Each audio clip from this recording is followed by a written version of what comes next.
study start? When will that start up? July 13th. Basically, what is it? 2 weeks from today? Okay. Same time, everything like that. And that's gonna replace Saturdays, right? Yeah, yes and no. Yes, it is, but it's a different, we're taking a kind of a different direction. But yes, it does essentially replace the time, yeah, it's a different intention.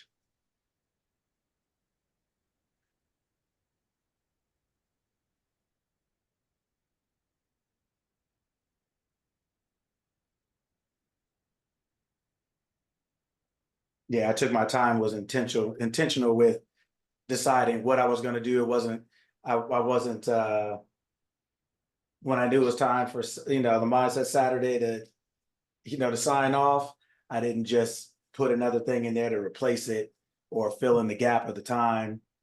I decided I wasn't going to do anything with it until I knew what should be done with it.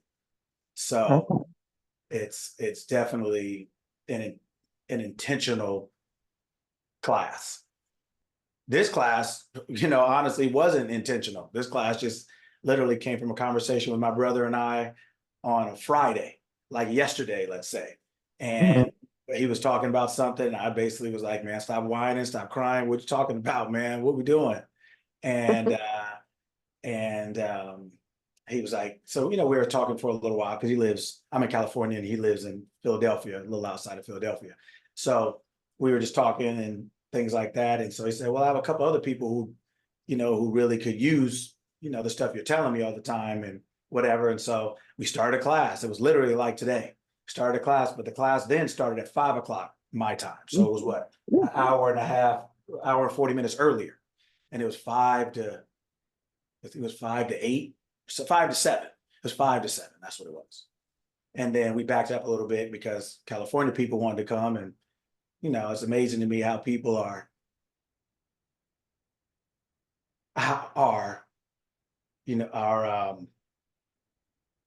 starving, but not hungry. So they're unsuccessful and sleepy. I don't really know how you can be both, but, I tell them, sleep protects your health. Slumber will make you poor. So it's amazing how many people are starving enough to complain, but not hungry enough to fix it. So today, we can't get up. Oh, we can't. Okay, well then you can't. Sorry. Then you can't. Then you're gonna remain as you are. But anyway, long story short, that's where the class started. It started almost a year and a half ago now, and so there was no plan for it. It just started, and then I think we did it Saturday and Sunday for maybe 2 weeks or so. Then we just brought, it was 2 hours both days. And then we brought it to just Saturdays. Because frankly, people are too, I'm just going, today you guys gonna hear the truth today. But frankly, people are just too weak to make it. And I know we all have lives. I tell every people, especially during the weekday class, I tell everybody, like, I don't care if you're here every week. That's not the goal. The goal is for you to take what you get when you can get it and live well. So when you're not here, I'm assuming you're living well, and that's what you should be doing. As seeing you every week doesn't make me happy. Knowing whether I see you or not and you're getting off, that makes me happy. Right. But frankly, a lot of people that should have been there weren't there.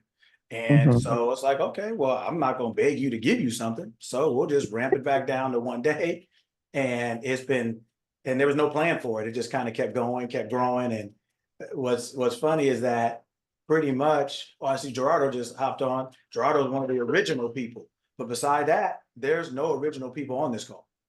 Wow. None of the people that we started with are on this call. Like, none of the people. Gerardo just hopped on now. And it's good to see him. He was one of the originals.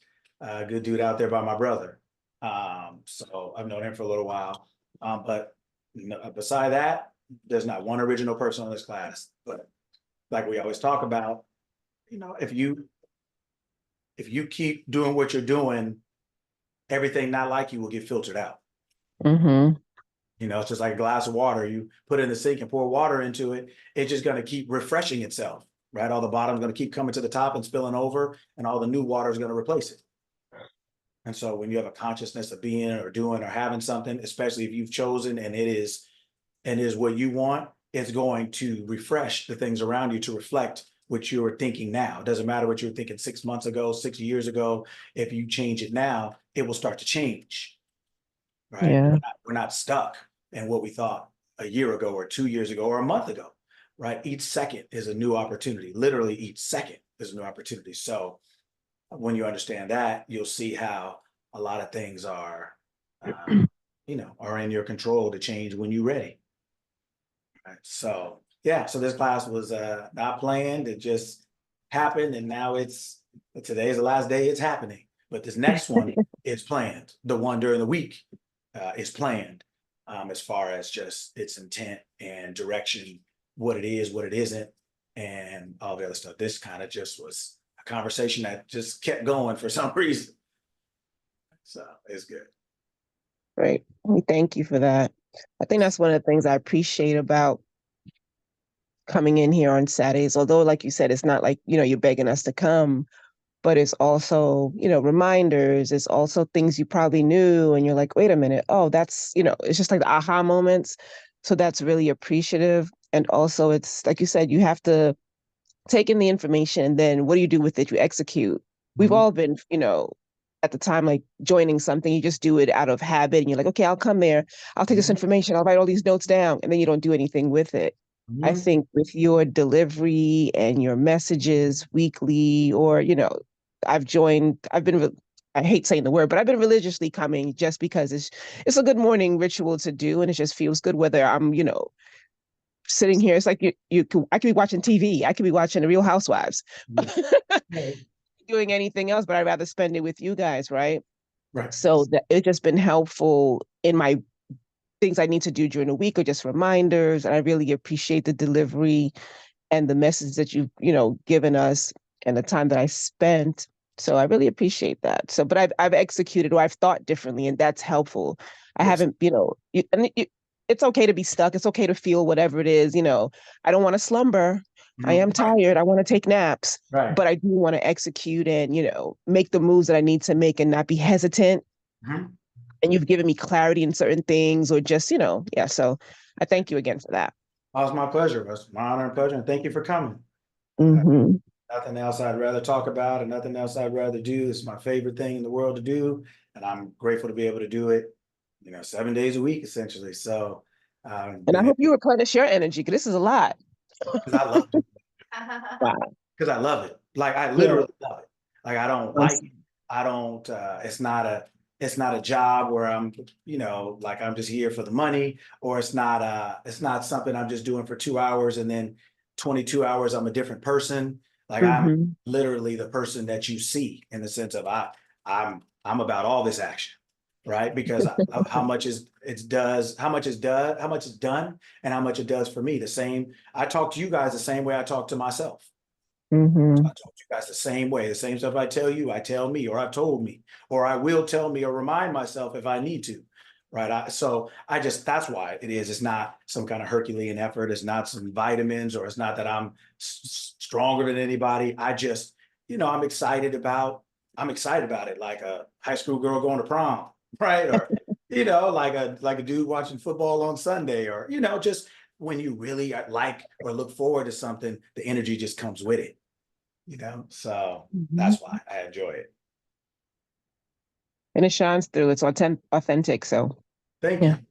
Thank you for coming. I'm glad that you're taking what you can get and what you can assimilate and using it. And the more you do that, the more of it you'll see, the more of you will see and realize you are. And it'll just keep growing and growing and growing. And when you look up, and you will consciously know who, what you're doing it for, but you will look up one day and be an entirely different person, and won't realize it until you realize it. You'll be like, wow, I'm actually in that house. I'm actually driving this car. My business is, I'm actually,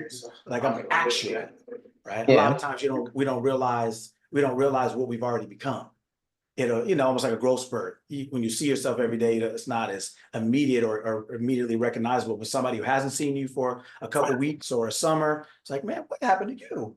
Right. And so then you have that moment for yourself. You're like, oh yeah, I am different actually. So Yeah. that's awesome.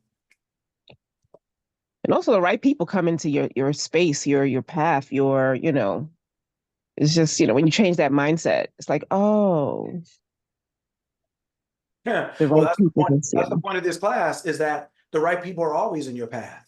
Even Mhm. if they're the wrong people, they're the right people for your state of mind. Mhm. To say, no man comes to me unless my Father in me calls him. My Father in me, we know who that is. That's God. So no man comes to you unless your awareness of being, whatever you're aware of being, calls that, because it needs a physical reflection of its thought. Right? So thought and your physical world are not two different things. They are two sides of the same coin. They're two sides of one thing. Right? So everything is always perfect. It's always working perfect. Because it's always, nothing cannot be working perfect. The law cannot not work. It's always working. It's like, oh, well, now I can understand gravity. Well, whether you understand it or not, it works, right? But if you understand it, it'll work for you instead of against you, right? So that's the whole point here, is that when you choose your mind so that you change your mind, then that means you are essentially predicting your own future. You're essentially now choosing. It may not be the person you thought, but that person will perfectly reflect what you're thinking.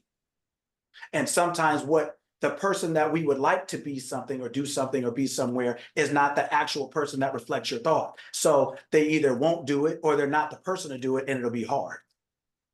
Right? So that's what happens when you learn to trust yourself. You say, if I know I have the right thought, then that means everyone coming and everyone going is a reflection of that thought. So therefore, I don't have to choose the coming and the going, or the comers and the goers. All I do is choose the thought, and the thought will do that. That's why it says, seek first, and all these things will be added unto you. All these people in your life are added unto you. All these circumstances, these conditions, they're all added unto you according to who you are claiming yourself to be, who you know yourself to be. So that's why there's some people come, some people go. Like I said, this class does not have one original person in it. Gerardo, I'm glad to see he was here today, for graduation day. I'm glad to see he's here. He's the only person on this call that was here the first day, I think. No one in that group is here today, and hasn't been for a while. But this group is always refreshing itself according to the consciousness of the group and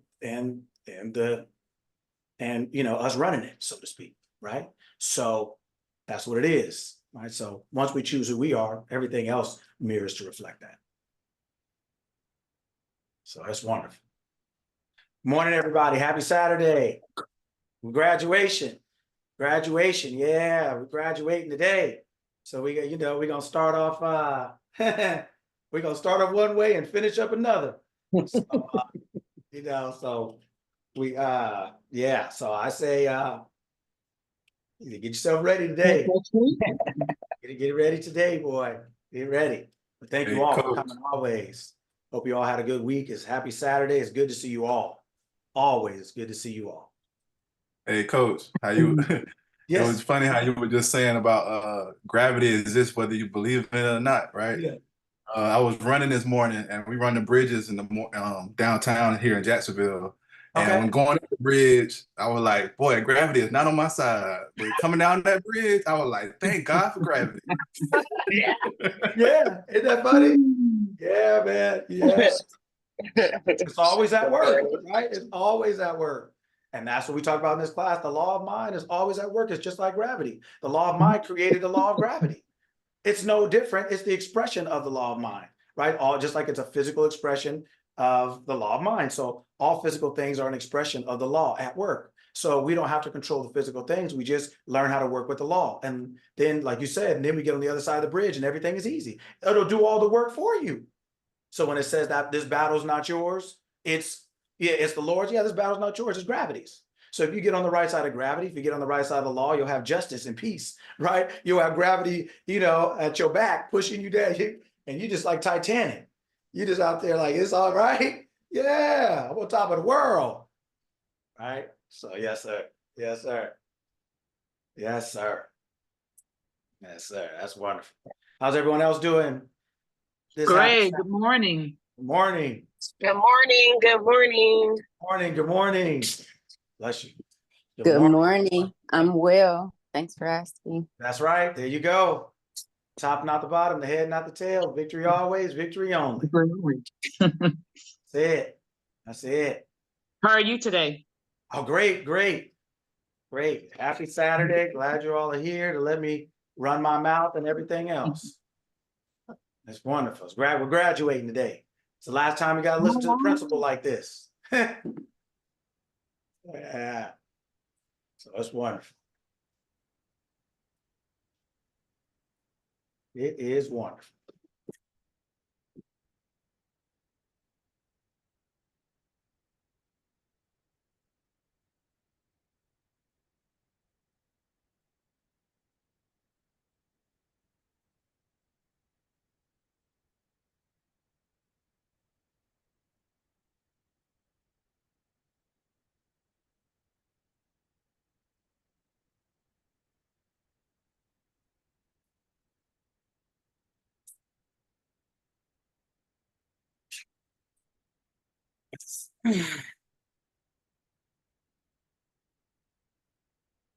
Yeah, we got 5 minutes. Anybody have anything they want to say or anything like that?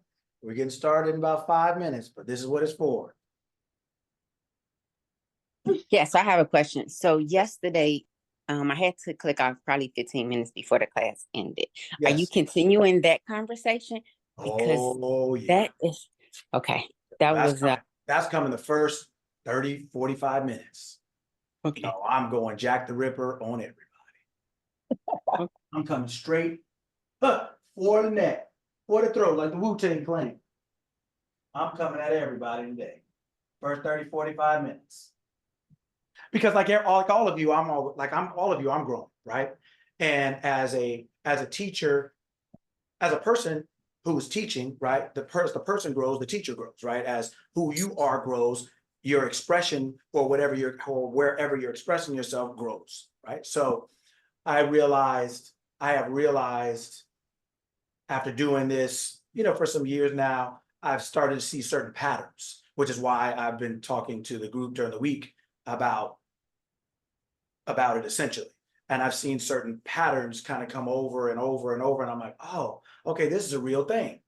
Okay, so I need to address it so that we can make sure that we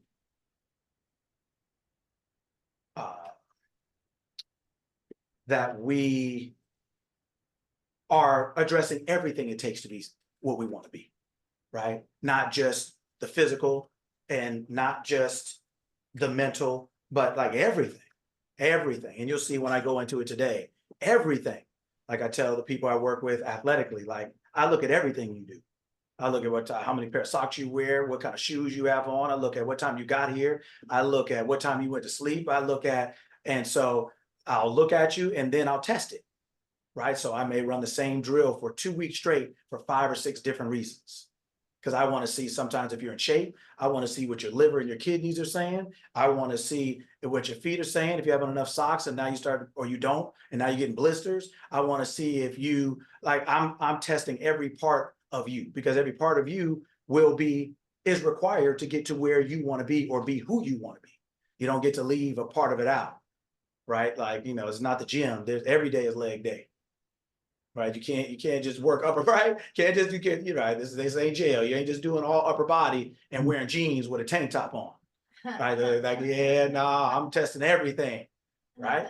Because we're living with everything. We're living like that book, that Wallace Wattles book, a tripartite being, right? Mentally, spiritually, all those different things, emotionally, physically, with all of those different things. So I'm testing them all out, so I can see some patterns that have evolved, and I've seen like, okay, let me make sure that we talk about these things so that we can make sure we're all on the same page and understand everything is important, not just the things we choose. So yeah. Today they will get in 45 minutes or maybe an hour what you guys in the class have been getting for the last couple of days.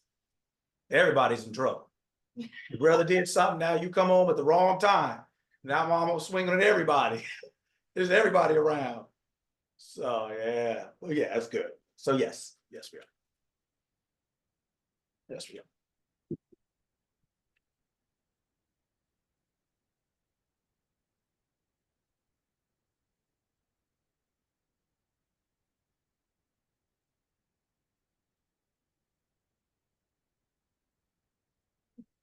Told everyone in the chat to stretch and hydrate. Mm-hmm.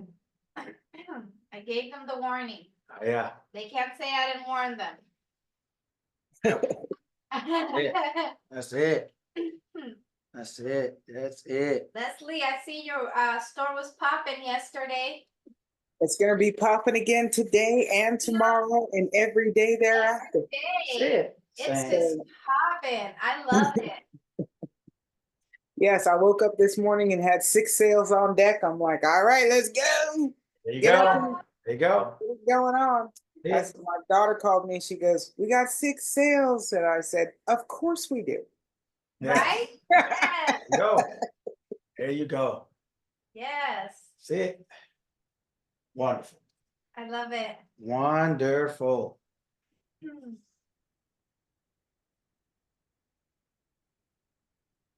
I love it. Well, if mindset has anything to do with it, it's you, coach. Thank you. You telling me to change my mind is changing my reality. That's wonderful. I'm glad you took it because it doesn't matter what I said if you didn't do it. And you had to do it. 100%. So, and it's, it's always easy to tell somebody else what to do. That's the easy part. You need to do that. I'll be over here. But you need to do it. Yeah, it's easy. It's harder to do it for sure. Yeah, it's harder to do it yourself, boy. So no, you did it. You had to do the work. So good for you. And I'm glad that you did it so you could prove it. Right. And you can prove that, yes, that you don't need me and you don't need anybody else to be who you want to be. Right. So that is wonderful. Right. Awesome. Well, welcome everybody. It's 7. It's graduation day. We're graduating today. It's been a year and a half of Mindset Saturdays, every Saturday in success without fail. Showed up every week on time, early, whatever time we started, we've been.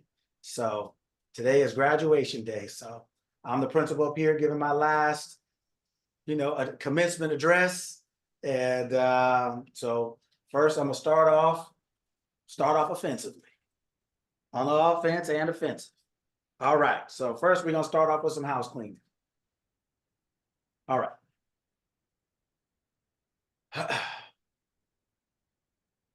Michelle said earlier, like, how do you have the energy you have to do, what you do? And like I told the weekday class, because they've been getting what you're getting right now, they've been getting this week. And I said, because I really love what I do. My mom always said, it's not a career, it's a calling. Meaning when you're really doing you and you love you, there's just a natural energy that comes with it, just like the idea of what you're doing is natural to you, right? So it's not a struggle to do whatever it is you're doing because you wouldn't rather be doing anything else. It's you. The outward thing that you're doing, so-called, is just the physical expression of how you feel inside. Is what you're thinking about, what you're talking about, or it's you. It's the physical expression of you. So because I love what I do so much, like I told the people in class, I watch everything you do. I watch all of you. I watch every one of you. I watch when you come, when you go. I watch whether you're on camera or not. I watch whether your hair is combed or not. I watch whether you're eating or not, paying attention or not, whether you focused or not. I listen to what you say, whether it's in response to something or the questions you ask. I do everything that it takes to make sure that you get the information you need based on me understanding where you are. Now, it doesn't mean I know everything about you. I don't claim to, but I know enough to know what's happening and why. But that's because I'm paying attention to you because I love what I do. I love teaching. I love telling people about the things that I have learned that help me live the life that I want to live. And that is my greatest pleasure and joy, is to do the same for you all. I always tell you, I don't care what you want. I just want you to have it. I don't care if you're doing Turo. I don't care if you're the magic woman at Enterprise. I don't care if you are a teacher. I don't care if you are, it doesn't matter what you are, as long as that's what you want to be. And to give you the information that allows you to be whatever you want to be. So like I said, I'm watching. And what I have noticed over time in teaching is, as much as we're all different, doing different things, coming from different places, the same outcomes are bred by the same situations. So one or some of the things I've noticed is, number one, no particular order, but number one,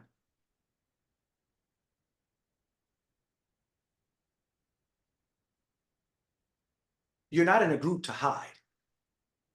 A lot of you are in all these groups. A lot of you are honestly, you're in too many groups. I can just tell by the way you move. You're in too many groups, and a lot of the groups make you comfortable. So you get in there and just hide. You get in there and just figure if you drop your membership and your dues that it's okay, that you come and go as you please. You maybe do the reading, maybe you don't. You maybe do the assignment, maybe you don't. But you just figure as long as you pay your dues, and that's okay. Because like I said yesterday, I said, I can tell how you've been educated by the way you come here to be educated. I can tell how you've been educated by the way you come here to be educated. And I don't mean just formal education. That's really what I mean the least. I really mean I can tell the way you've been moving in groups by the way you move in this group. I can tell most of you have been allowed to just do whatever you wanted as long as you paid. I could tell that you thought you could just come and go whenever you wanted. You could do the reading whenever you wanted, how much of the reading. I could tell people, and I'm just going to say, I don't know any of your groups, so I'm not talking about anybody personally, but I'm talking about what I'm saying. I could tell that a lot of the people you had either didn't care enough about you or weren't paying enough attention to you to not allow you to do that. So a lot of the groups you're in, you just get comfortable in. You just show up, you've been there for 18 months and haven't learned anything in 14 of them.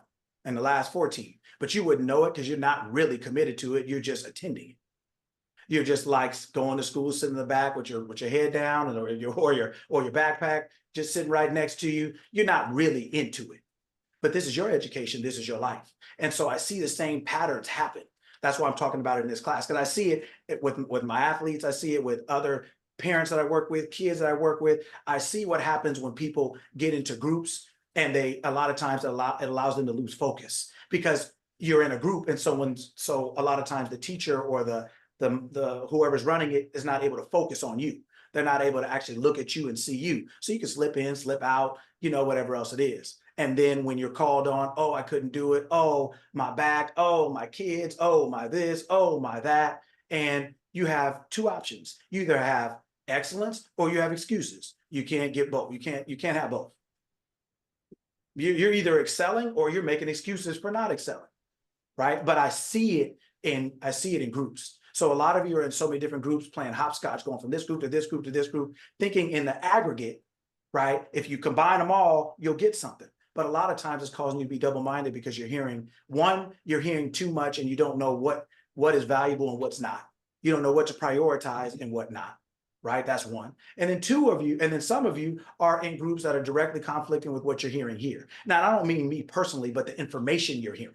So now you got an argument with that. Now you got to figure out, well, they said I got to stay up all night. Well, the story said the lady just counted the money in her mind and the person called her from the hotel room and offered her a job and she got the exact money she wanted. Well, that causes a conflict when you've been at a conference all week and they told you got to do 100 push-ups a day and 2,000 squats, and you spent your time there, your money there, away from your friends, away from your family. You saved up for this conference, and now you come here and hear that you don't have to do all that, and now that's a direct conflict. And so now you have to figure out, well, which one is right or which one is first, and how you're going to use whatever you hear. Either am I going to use it to do it, or am I going to use this information to support myself? What am I actually working off of?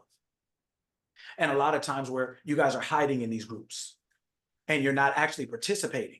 You're just showing up though, but you're not actually getting anything from what you're in, but you don't even realize that. And the person who's running the group is not making you is not holding you to account for what you're doing. I watch everything you guys do, everything, every single thing you do. As much as I can see you, I see you, right? Much as I recognize Gerardo's here today because I pay attention. So otherwise I wouldn't know if I didn't know him or if I didn't know who that was, right? So I look at all of you, and all of you, I look at and say, okay, who are they? What are they? By what they say, how they come and go, their responses, their questions, so I can figure out how to help you. Because I don't care what you want, I just want you to have it. So that's one thing. Second thing is, when you're in all these groups, a lot of you would do better with personalized coaching. A lot of you guys are wasting too much time in all these groups and you're trying to get specific answers, but you're only getting general answers because nobody wants, even if the teacher had the answer, even if I had the answer to your question, I'm not going to say it necessarily in front of everybody. Do you want me to tell you that you just suck, that you're lazy and you're weak? You want me to tell you that in front of everybody? Is that what you really want? Or do you want me to tell you, yeah, I saw you here, I've seen you here twice in the last 6 months? what you've been doing instead. Now then, do you want me to force you to make up something on the spot that everybody's gonna be looking like, for real? Right? So a lot of you would do better with personal individualized coaching, whether it's about your business, whether it's about your health. You would actually spend more upfront, but actually get more in return, because you would get more return more quickly. A lot of you guys are doing like a drip method, trying to get your bathtub full with a water conservation nozzle. So you run in the bathtub to get it full for 3 hours, talking about you saving water, but it takes you 3 hours to get you to be able to take a bath, when you could have run the water for 7 or 8 minutes and been in the bath 30 minutes ago. So a lot of times you're wasting. You think you're saving, but you're wasting. You're wasting, right? All of you are already perfect. All of you are already right. All of you are already all good. You just don't know it. I'm just here to remind you of that. But I'm only here. I'm only here because you called me and because I called you. You were looking for something, and so was I. And so we found our counterpart in each other. I'm talking, you listening, right? You wanted to know and I wanted to talk, right? But now that you know what we talk about in class or even here, now go out and play. But a lot of you guys are taking the information and you're not playing. You're just playing around.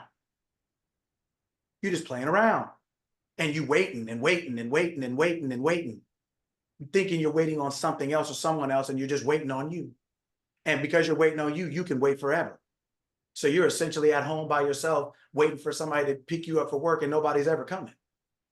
You got to take yourself to work. So you're just waiting on you. So you can sit on the couch all day from sunrise to sunset, right? Daylight to no light.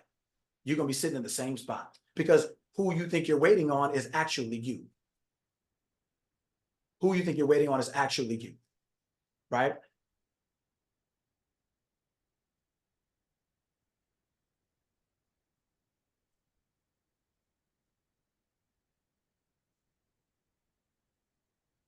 Your businesses, your health, everything that's in your life is a reflection of you. And what's happening is we are looking for outside information or outside people to fix the things that we should be fixing. Coming on time or early. This class, this is the most full it's been before 7 o'clock or around this time for a while. Why is that? Now, people will line up for Black Friday 2 or 3 days in advance, and we can't get here 30 minutes early to ask questions that we know you need to be asking, get information you need to be getting, and I'm giving it to you for free. And yet there's 3 people on here before 7. I opened this call up for 30 minutes for months, and there'd be 1 person, 2 people, 3 people, no people, whatever else it is. Class started at 7, people come in at 7:11, 7:12, 7:08, 7:05. That's you. That's a you thing. And nobody cares about excuses. Everybody got kids. Everybody has something else they're doing, another job or another this or another that. You can have excuses or excellence. You can either be satisfied or sorry, but you can't be both, right? And so watching a lot of you, how you come and go, how you moving and things like that are letting me know why you're having the experiences you're having, why you're having the challenges you're having. Because we have to start talking about personal behaviors and habits. How you show up to wherever you show up, right? Like most of you were here this morning at 6:30, well, 6:40. There was a bunch of you. It should have been that way a long time ago. Should have been that way a long time ago. You don't show up, if the class starts at 7, you don't show up at 7. It's not when you show up. That's when people show up. That's not when you should show up, right? I mean, if you go to a Riri concert, a Rihanna concert, right? And it starts at 6 o'clock. Who's pulling up into the parking lot at 6 o'clock? Who's doing that? Anybody doing that? Anybody think that's a good idea? Black Friday don't start until Thursday night at 6 o'clock. Anybody pulling up to Target Thursday night at 6 o'clock and think they're going to get in? Think they're going to get anything of value by the time they get through that line? So we understand when to get somewhere early because of perceived value, right? But value isn't necessarily, value is in the eye of the beholder, like beauty. So when you get here at 7:02, 7:05, 7:07, things happen in life, but not every day. not every week. Right? So I'm looking at what you do and it's showing me what you value. Therefore, I understand why you are what you are, where you are. That's not judgment or criticism. I don't, you know, by now, you guys all know me. I'm not judging or criticizing anybody. I don't know what groups you in, so I ain't talking about anybody. I don't care. But I can tell the groups you in are not helping you deal with someone like me. And my job is to help you deal with someone like Myron Golden or someone else who's not going to take you as you are. See, I'll take you as you are, but you can't stay that way. You can't stay that way, though, because I'll take you as you are because I remember what I was. I'll take you crazy because I was crazy, sad, lonely, desperate, unhappy, unhealthy, unsuccessful, in whatever shape or shade you come, but you can't stay that way. You can't stay that way here. And so what I enjoy doing is cleaning people up, standing them up straight, and pushing them out. Now you're ready to go out there and go get it. I don't have to be the person that's famous or be acclaimed or, you know, now you can go and deal with that mentor. That mentor you want to deal with you doesn't want to deal with you. You late. You got excuses half the time. You don't do the reading. You can't do the writing. You're busy. You got to hop off this call right onto another call. So you can't even absorb what happened in this call. You can't even absorb what happened. You're just going from group to group to group. You're like a third grader playing hopscotch on the playground. You're just hopping from box to box to box to box to box, hoping it leads you to the top. But you're not absorbing anything, right? Because the next time I see you, the next week, you're the same person. Mm-hmm. Same complaints, same issues, same everything. But like I said, you're in a group, so I can't tell you that. But most of you are very fortunate we didn't talk when we first met. Because you might not have come back after that. Because I don't talk to you. When you first come to me, you don't see yourself a certain way. I see you that way. I saw you then the way most of you are starting to see yourselves now. I saw you that way then. So a lot of the respect you want, you actually can't handle. Because if somebody actually talked to you at the level that they respect you, you have a problem with it because you don't respect yourself at that level. So you think they're asking too much. You think they're too hard. You think they are obdurate. You think they're not malleable. You think they're obtuse. No, they're just not playing with you, but they're not playing with themselves either. So if they're not playing with themselves, they're not going to let you do it. If they're not late, they're not going to let you be late. If they're dressed appropriately when they're on the call, so should you. If their hair looks like it's combed, so should yours. If you want people to deal with you, right? Most of you on here run businesses. Most of you on here are doing things. And by the way you on here, I can tell that all the other groups you in, they're not doing nothing for you. Or either you're not listening. But here, I'm going to tell you now, you may go somewhere else and act a fool too, but it won't be because I didn't tell you. It won't be because you didn't know. Right? But a lot of us are not. We have our own personal performance issues. We have our own getting somewhere on time, being somewhere on time, making sure your stuff is right, making sure your stuff is clean, making sure you have your work done, or making sure you're showing up, making sure you're ready to go. I have a kid who I was talking about yesterday in the class. I have a kid who plays high school basketball. He's going to be a freshman this year. So it's the first time he's starting to lift weights as part of the program. So they had like a month little basketball training camp, and they basically showed him everything they're going to do. So they now have 3 weeks off. So I saw him yesterday. I said, hey, what's going on, man? You know, so on, so and so. I was like, so how's the weights coming? He was like, oh, we're not doing that right now. I said, yeah, you're not. Your team is not, but what are you doing? Oh, well, I said, so let me get this straight. So you never knew how to lift weights. Now you're in a program that does. So you understand that weights are a condition of this program. So as long as you're in this program, this is what you're going to be doing. So then now you guys aren't practicing together, but you stop lifting weights. Why would you do that when you know it's a condition of the program? So now you're going to get sore all over again. You're going to start all that all over again when you could have actually been making use of that time. And you're one of the smarter kids I know. So if you're doing it, just imagine what the dumber ones are doing. So all of you essentially are doing the same thing. So all of you are going to start all over in 3 weeks. And you think a good coach doesn't know who's doing it or not? Do you think that adults just do something for no reason? Do you, right? And so I'm saying all that to say that once you know there's a standard of something, that you're involved in, you now, as long as you're involved in that thing, you now need to master it. He stopped lifting weights he's gonna stop lifting weights for 3 weeks. He just wasted 3 weeks of progress. But he thinks it's about his shooting form or his this. No, it's about your habits. Why are you tired when I see you? Oh, I stayed up till 12. What did you stay up last night doing that is affecting your ability to do what you so-called want to do this morning? Was it fun? Was it worth it? What did you do? Tell me what you did that you felt comfortable enough showing up today looking like you look as a result of doing what you did. What did you do? I said, most of you should just be, you guys could probably quit high school and just be social media managers for stars.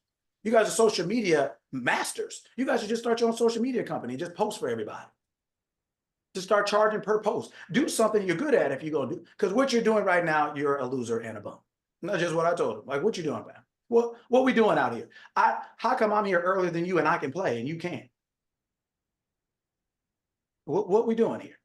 Right? So the people that you all should be working with are not going to be fooling with you doing what you're doing. Showing up late, making excuses, worrying about this, worrying about that, not ready. Don't have no notes ready, don't have no pencil ready, don't have no pen ready. You worried about eating, you worried about snacks, you worried about this, you worried about that. When you have to focus on the task at hand, you'll get further. You'll get further along. But most of the personal habits that we have suck. They're just not good. You can't get to be there. I tell everybody that trains with me, athletic wise, make sure you're there 20 minutes early, 15, 20 minutes early. Because if we train at 9, that means 9 o'clock means not that you show up. 9 o'clock means not you get there at 9 or you start warming up at 9. If you start warming up at 9, a third of the session, a quarter of the session is already done. Because I'm here for an hour and I'm gone. I got other people coming right behind you. You got to go. Or I'm going somewhere else. I'm gone. Whatever else it is. You need to be here early. So at 9 o'clock, you are able to go full out. You are warm and ready to go. You don't get somewhere right when it starts. Same thing at work. If you start at 7 o'clock, you should be there at 6:45. Because guess what? At 7 o'clock, you're getting paid, right? That means if your boss walks in and says, hey, tell me about the forecast for pencils. How much do we think we're going to sell next year? And you sitting there like, well, hold on, let me fire up my computer. You already lost. You've already lost. 7 o'clock means you should be ready to go. Whatever question they have, whatever idea they want to throw by you, whatever impromptu meeting, you should be there. But just like these kids, most of you guys are not ready. You're not warm. You need to get here early so that you can be prepared to take the class. I tell the kids when they're going to school, get there 15 minutes early so you can take your backpack off, sit down and get yourself prepared to learn. Can't come in here out of breath, swinging your backpack down. You didn't hit somebody in the face because the desks are so close. Hit somebody in the face. Now you're sitting there out of breath trying to get your pencil together, paper together, and the first 10 minutes of class are a bust. You out of breath, you're not focused, you're sweaty, you thirsty, tired, and it's already 10 minutes in and you missed the first 10 minutes. You're not even ready. Being prepared to learn. Your Herculean efforts. So when I asked the kid yesterday, so I said, how are you going to get through this workout? Man, I'm just going to use some willpower and some motivation. I said, wow, well, that's stupid when you could have just used the same willpower and motivation to get in the bed on time last night. Or how about you use some preparation to get in the bed on time last night? Why don't you prepare? Motivation and willpower do not supersede or do not change the fact that you need to be prepared. Most of us are not prepared to do what we want to do. We don't get there early enough to sit down and prepare yourself to learn, to sit down and be prepared for your boss to ask you a question, to sit down and be prepared for your orders to come clicking in, to sit down and be prepared to be, that's our own personal performances. So when we're on here talking about mindset, we're not talking about that you can think your way out of stupidity when that is literally what you practice. We're saying that you can make a different choice, but you're going to have to make that choice.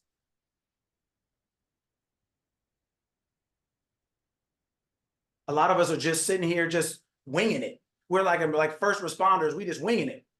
Waking up and hold on, you staggering around. Let me get this and let me grab this. And when the night before you could have prepared your clothes for work. The night before you could have set your studio up for you to film. The night before you could have preparation. Victory loves preparation. Victory lies in the organization of the non-obvious.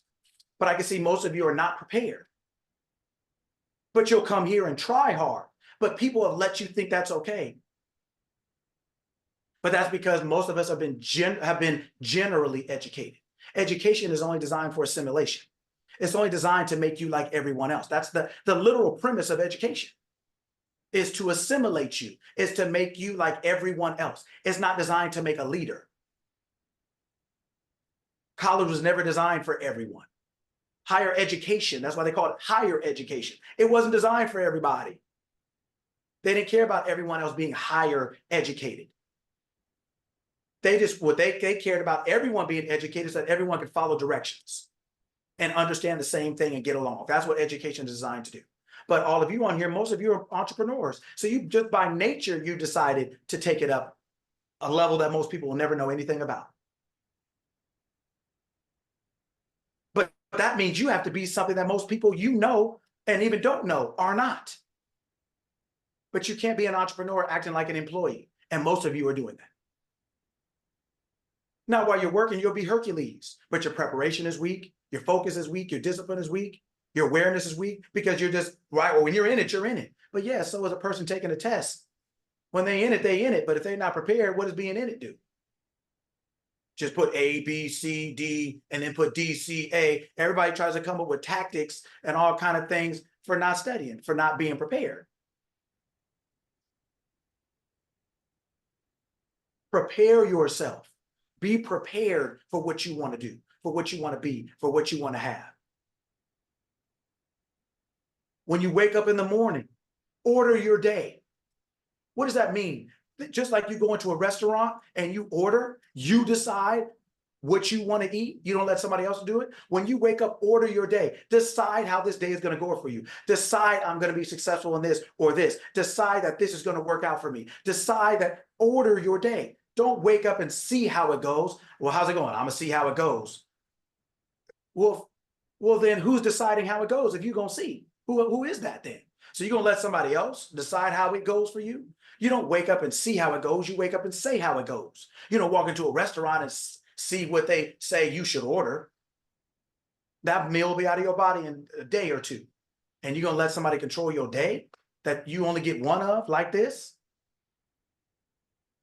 Right? So I'm watching you guys do things and you're killing your behind because you're not using your mind. You're not using the faculties you have to make your desires easier for yourselves.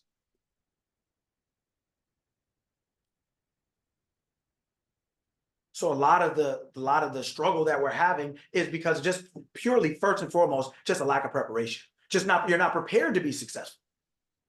So you can tell a soldier, when a soldier goes to war, they don't want to die. But what else is there if you're not prepared to live? If all of us throw on a soldier outfit right now and go stand somewhere out in Pakistan and they're shooting, who's prepared to live? Nobody wants to die, but who's prepared to live? Anybody out here building campfires and throwing grenades and shooting bullets and dodging bullets? Nobody wants to die, but how many of us are prepared to live? Nobody wants to fail, but how many of us are prepared to succeed? Prepared to succeed. Showed up ready, showed up right, showed up focused, showed up concentrating, showed up ready before the thing starts. Monday class, Wednesday, Friday class. Everybody coming in 11:59, 12 o'clock.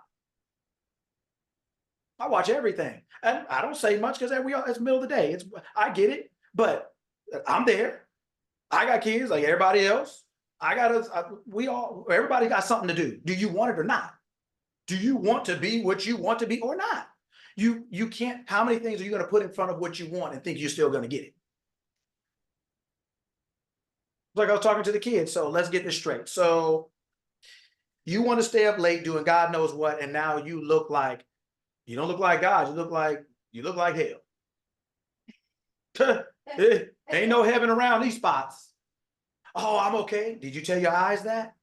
Did you tell your feet that? Because your feet ain't holding up too good right now, and your eyes look like you don't even know where you are. Not ready. But they're gonna give a Herculean effort. So some of it is just lack of preparation. Right? Let's ask a question. Who on here watches the replays from this class? Who watches it? There can't be too many hands because there's sometimes I do, coach. What? I do. So how many people watched last week's? I did. I did. 2. I did. 3. Monday. So 4. 4. 4. See how this sounds? 4, 5, 4, 4. Okay, so why aren't we watching the replays? Now let's ask a question. We don't watch it. Oh, I'm busy.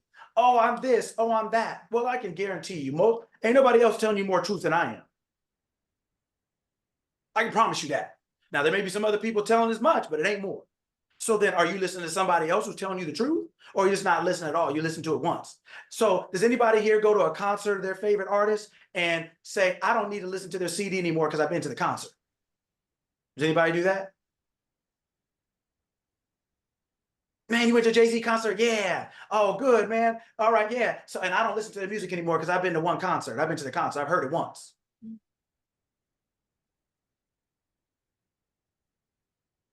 Faith comes by hearing. Present progressive, continual. That's why I say I can tell by the way you guys move. You're hearing it once and moving on. But that's what groups that you're in have allowed you to do. That's the way you've been educated. You hear something once and move on. Oh, I heard it. Yeah, but your life doesn't say it. You know it. Yeah, you heard it, but I don't care what you heard. I watch what you do. And I don't care what you say. I watch what you do. And your life doesn't tell me you know it. Your questions tell me you don't know it. Your responses tell me you don't know it. The way you come and go tells me you don't know it. Oh, you might have heard it and you may be able to recite it, but you don't know it. You're not applying it. It's not a part of your life. I can tell. But I mean, what, 3 or 4 hands out of however many? What you doing? What we doing?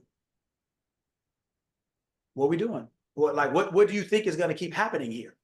You have thoughts that you're going to have to eliminate and refresh in order to get to where you want to be. What are you doing to do that? On a regular basis. Your mind doesn't take days off from thinking. Therefore, you have to be in control of it every day. And if you don't have the tools or the awareness to do that, the day you're not, it'll get away from you. And what do they say? What a difference a day makes? It only takes one day for something to go real high or real low. What are you listening to on a regular basis? What are you entertaining on a regular basis? What are you playing over and over and over on a regular basis? This isn't for me. This is for you. This is for you. But you can't come in here halfway, come in here late, leave early, eating, running around doing this, running around doing that. I'm watching you do it. And at the end, well, coach, I don't know why. What do you mean you know why? You don't know why. You don't know why what? Why you weren't paying attention? Or why you were late? Or why you weren't here the last 3 weeks? Or why you left early? Or which part of why don't you know? Oh, all those whys don't matter. Just the outcome of the outcome. I don't know why this is happening to me because you're doing it to you. It's happening to you because you're doing it.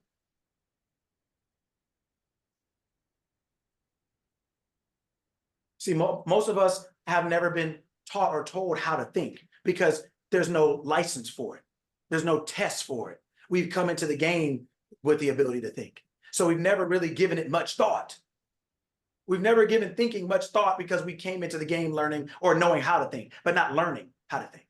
Can you imagine how people would drive if there were no driver's license at a 4-way stop and they never figured out who should go first?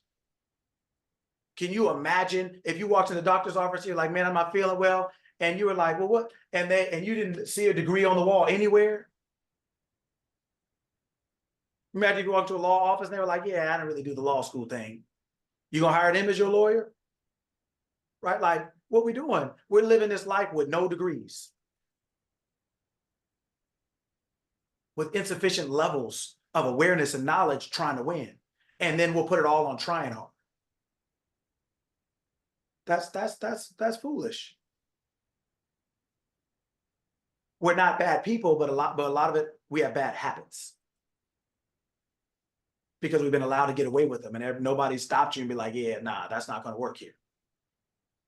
So that's what I mean by the groups you're in, the things you're entertaining, the people you're entertaining.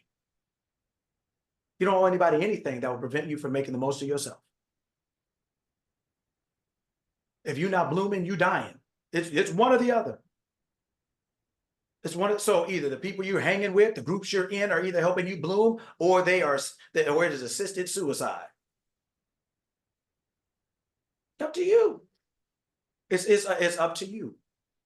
But I can tell by the way you come here that where you come from hasn't told you that that ain't the move. That ain't the motion. That's not going to work.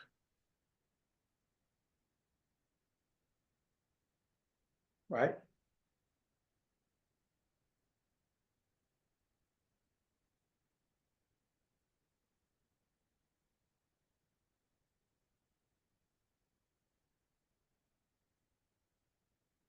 You are your first business. Everyone here is an entrepreneur. Babies are entrepreneurs. Every living being, human being, is an entrepreneur. Because your life is your first business. What you're doing with that is the foundation upon which everything else happens. And most of our personal lives are too messed up to have a successful professional. How are you going to have a successful business and you're unsuccessful as a person? How are you going to have a successful relationship and you are unsuccessful as a person? You do know yours is a reflection of you, right? So who you are is being injected into your business, your health, your life, your whatever it is. You do know that, right? Because a lot of us seem to show up to these calls thinking that they're the problem. He's the problem. She's the problem. The weather's the problem. The economy's the problem. You just don't understand. What do I need to understand for? If you losing, what do you want me to understand? Is there a way you're going to make that seem different than what it is? Is there a way to explain or justify that's what you're doing? Like, what do you want me to understand? I'm not really interested in understanding. I'm interested in helping you fix it, but you're more interested in explaining why it exists instead of actually changing, because changing is harder than explaining. Deciding to do something different is harder than actually just talking about what you don't like. And unfortunately, most of us are conditioned in a society where people will celebrate your complaints more than mandate you changing. People will throw a party, a depression party, quick. The successful one, you'll be lonely.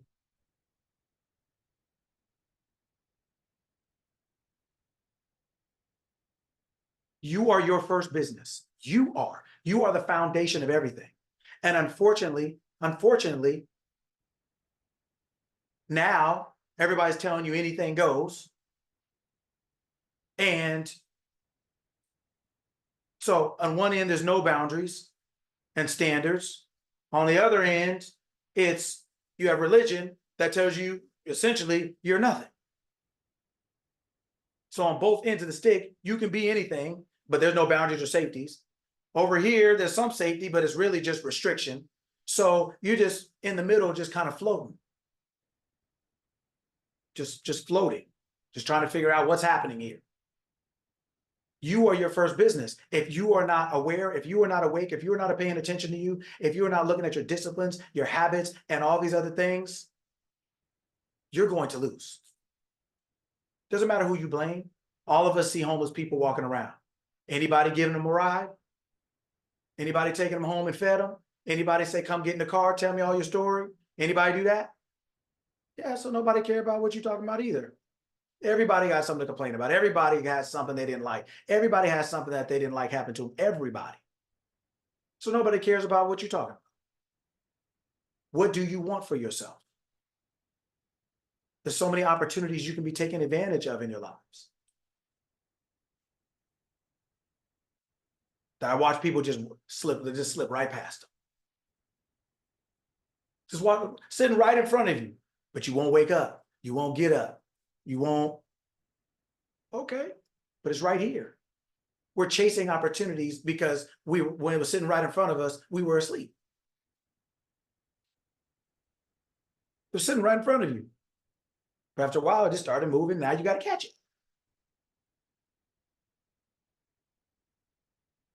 I mean, it's just things that you wouldn't think. Marcus Aurelius said, victory lies in the organization of the non-obvious. It's things you wouldn't think. Why are you staying up so late? Why do you think it's so hard for you to wake up in the morning? Most of you don't want coffee, you need it. It ain't no different than AAA. It ain't no different than them shockers they put on you when they're trying to revive you from a heart attack. You're staying up too late. You're wearing your body down and out because you're ineffective and inefficient with your time.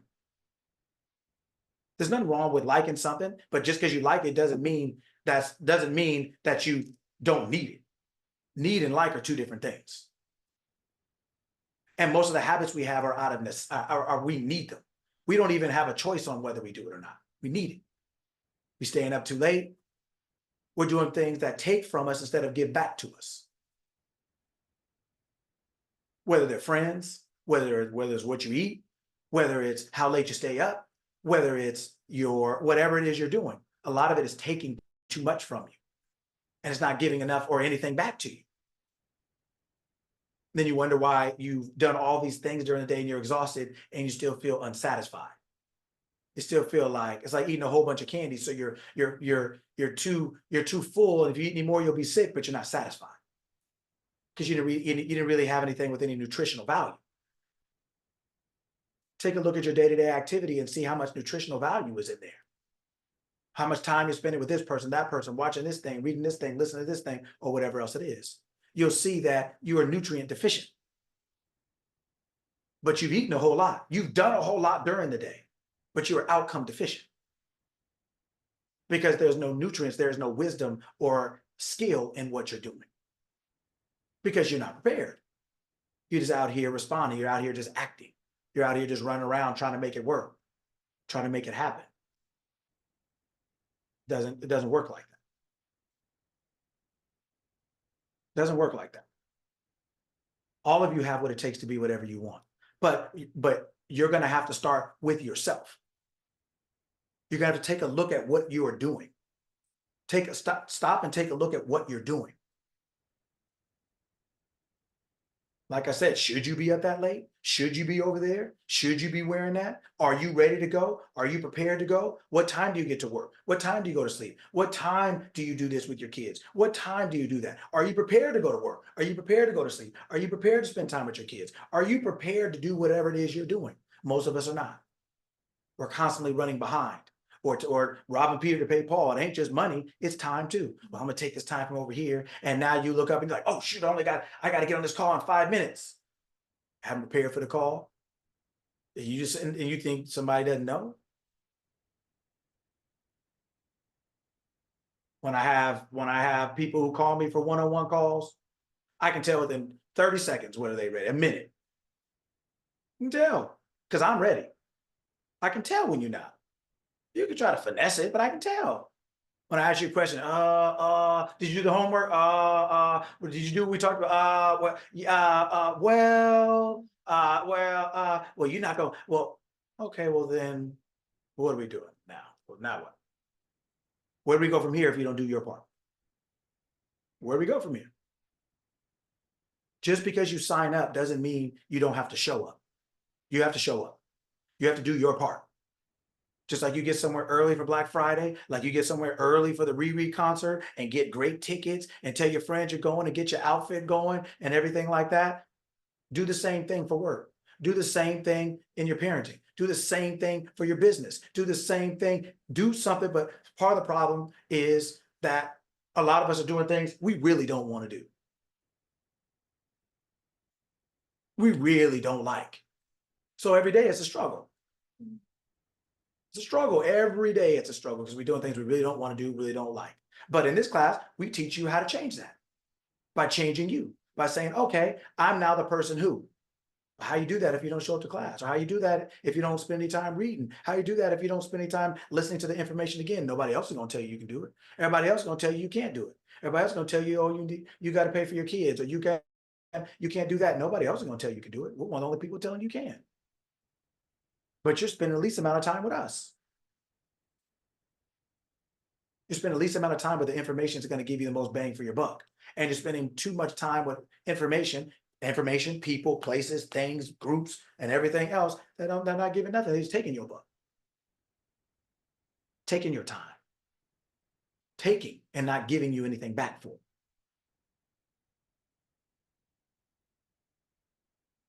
Right?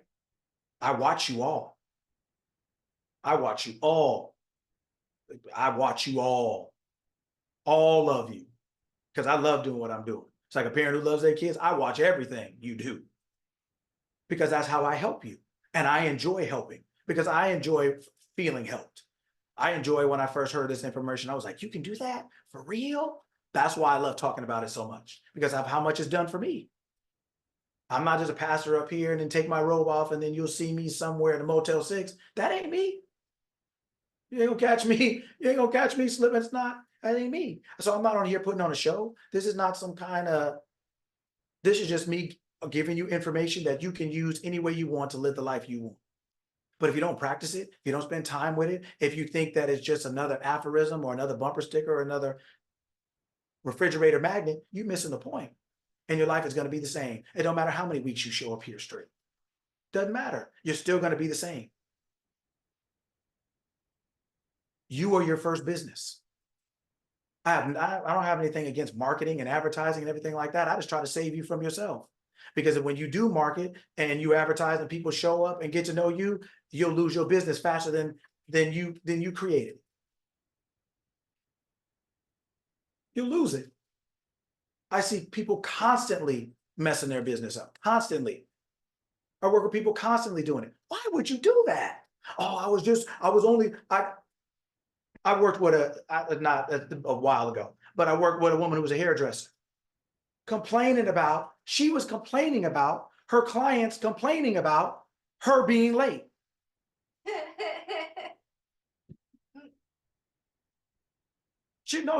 Listen, she was complaining about her clients complaining about her being late. I said, were you late? She said, yeah, but.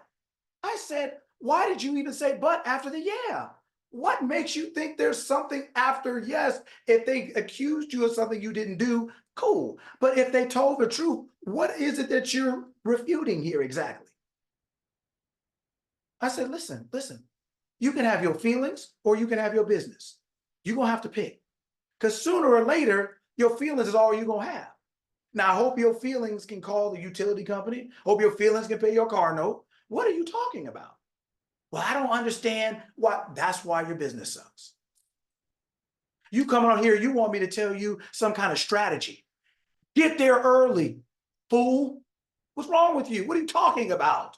What do you want me to tell you? Well, if you just use your mind, get there early. What's wrong with you? What are you talking about? Well, they didn't have to say it like that. How should they say it when they're paying you for something and they have somewhere to be and you late? No, you can't sip coffee. Well, one lady was complaining because I was drinking coffee while I was doing her hair. Oh, does she want to be scalded? Does she want to be burned? She's not paying you to be, is she at Starbucks? She's not paying you to be sipping no coffee. Drink your coffee before her, after her, or whatever you need to do. Get you a coffee IV. I don't care what you do, but put the coffee down when you're trying to do somebody's hair. What is wrong with you? People literally say stuff that's just incomprehensible. No, you can't be late to work. No, you can't get somebody's stuff in your business and you were supposed to mail it out today, but you just, no, then mail it out today. No, you can't make inferior products and be mad that people call it that. You can't have a hustle and call it a business. You're going to decide whether you're hustling or doing business. No, you can't no, people don't have to understand. No, they don't. They're not paying you to understand you. They're paying you to get what you put on Instagram that you could do. Isn't that a novel idea? Come to me because I can make I can do your taxes. Now that you're waiting for your taxes back and they're under the weather, can they get them to you next week? No. You better get on top of the weather and get them to me today. Get on top of it. I don't care what you do. So I try to save you from yourselves. When I was marketing and advertising, most of you are doing, because I look at you and I'm like, if you're a hot mess, guess what your business is? And all you're doing is inviting more people to see it. Hey, everybody, my house is on fire. Come on down. That's what you're doing. You're just inviting everybody to your mess and everybody see it. But if you kept your mouth closed and actually just worked on your own business, meaning the business of you, then shoot, people drive through nice neighborhoods all the time and be like, wow, look at that house. People would find your stuff when you get on track. But you advertising your hot mess. Kids come to me all the time. I want to play travel ball. I want to be on this team or that team. Do you know what it takes to be on that team? Have you seen that 13-year-old boy who's 6'5", 210 pounds right now? And you 5'8", 140 pounds, and you want to be on his team? Are you ready for that? Well, you know, he's going to try. What does that got to do with 8 inches and 60 pounds? Are you ready for that? Everybody want to go out and get exposure and travel ball and then get somewhere and get exposed. You want the coach to see you, they saw you, they wrote your name off fast. Now you done messed yourself up. First impression, all bad. You done put yourself out there to be seen and not realizing what you look like. Everybody want to be seen, but they don't care what they look like. So don't stop to think, what do I actually look like here? Have you ever stopped to think, what does my business look like actually? What do I actually look like?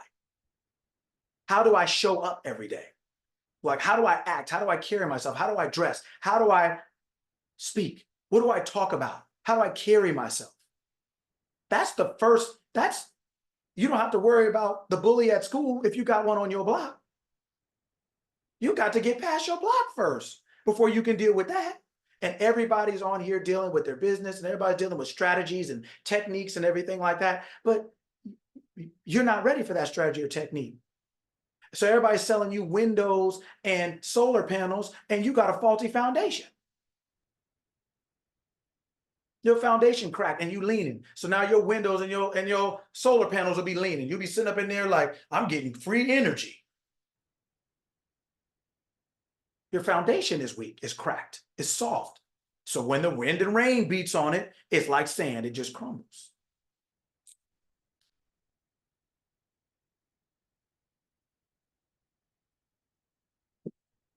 What did Jim Rohn say? Learn to work harder on yourself than you do on your job.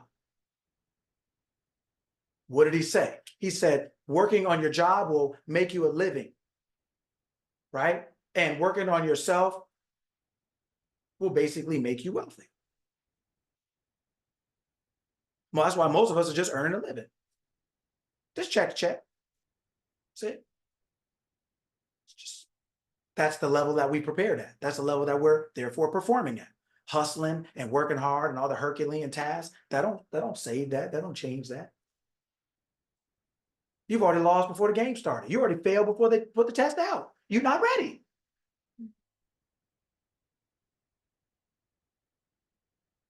You're not ready. Everybody, and everybody is not even, most people, do you know what teachers and entrepreneurs have in common? Most of them? It's a fallback profession. Most teachers don't want to be, but you go on and graduate in art and you can't get a job. So then you get your certification, you end up in a classroom. Most of them don't want to be teachers anymore because it's not respected as it used to be in the 50s, 60s, 70s. It's not. Back then, that was like, wow. Now it's like, ooh, man, hey, you got my man. Hey, appreciate you because I ain't doing it. Now you got the kids want to fight you, parents want to fight you, PTA don't want to support you. Nobody want to do that, but you know, you got bills, so you go into teaching. Well, entrepreneurship is the same for most people because most people don't have enough discipline to be successful under someone else. So they can't go to work late, they can't leave early, they can't do half the job, they don't have the education or the skill. So now they're just so they say, well, you know what? I can start my own business. Yeah, because nobody can tell you no or tell you what to do, but guess what? Nobody can help you either.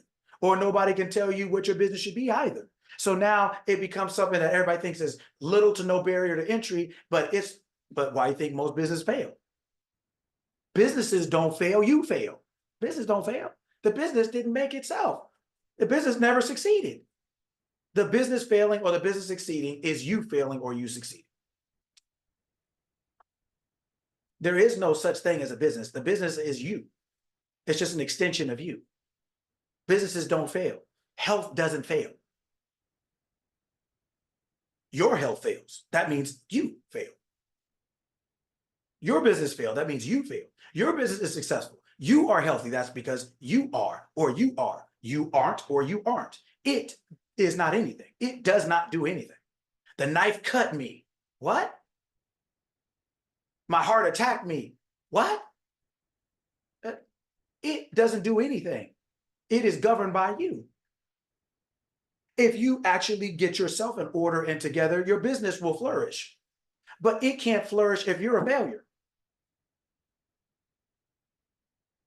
Failure is not calling you a name personally, but as a performer, yeah, you're failing. So how do you think your business is going to succeed? If you don't have the discipline to get up, the discipline to get the order out on time, the discipline to be on the call on time, the discipline to be prepared, if you don't have those things, how do you think the outcome is going to be any different than you? And you were the one who wasn't, so therefore your business isn't. It isn't because you aren't. It is because you are. It is what you are. But a lot of us don't actually love ourselves enough to actually think about how we're presenting ourselves. See, I love me. That's why I won't get up here not looking right. Or I won't get up here just trying to make it up as I go. I won't come up here unprepared. You guys would have figured that out a long time ago. I can't fool you. You'd be like, man, he up here just making it up as he goes. He just, I don't know what he talking about. He just didn't even wash his face today. I love me enough to not, I love me enough to not make a fool out of myself. Most of us don't. We'll be mad somebody called us a fool. But we won't be mad at ourselves. We won't look at ourselves and love ourselves enough not to be put in that position. You mad somebody disrespected you, but you didn't care that you didn't have any self-respect. Because if you had self-respect, you wouldn't be in this position. You wouldn't be there, or you wouldn't be wearing that, or you wouldn't be doing that, or this. But we don't, it's never an issue until somebody does to us where we put ourselves in a position to be done to.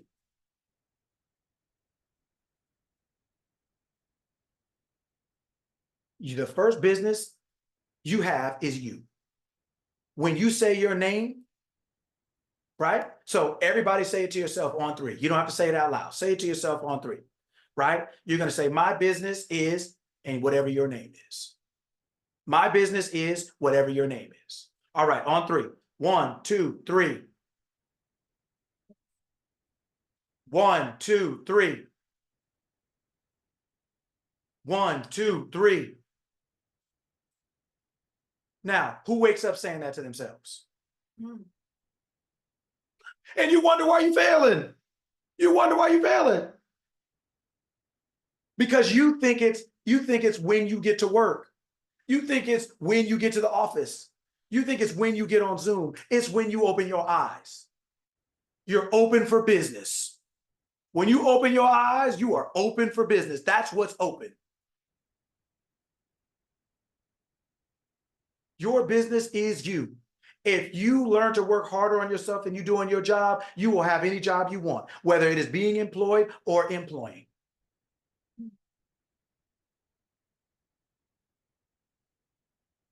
Will you play that clip, please? Now is a good time. Let me show you what I mean. You want to hear it? Here it go. Okay. Take your time. No, take your time. I just asked you right now. I gotta pause it. I did this a long time ago, but now we're going to bring it back because I want to show you guys something. So make sure you turn up your volume or something so you can hear. That's kind of some of the point, if you can.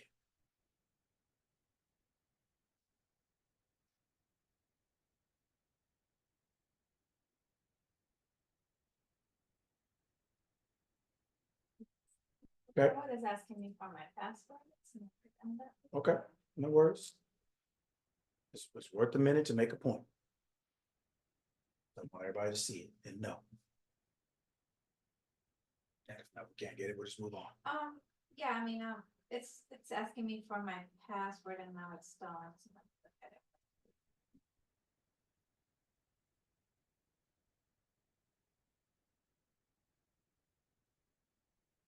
So I'm going to show you what happens when you're ready. I'm going to show you what it looks like when you're ready.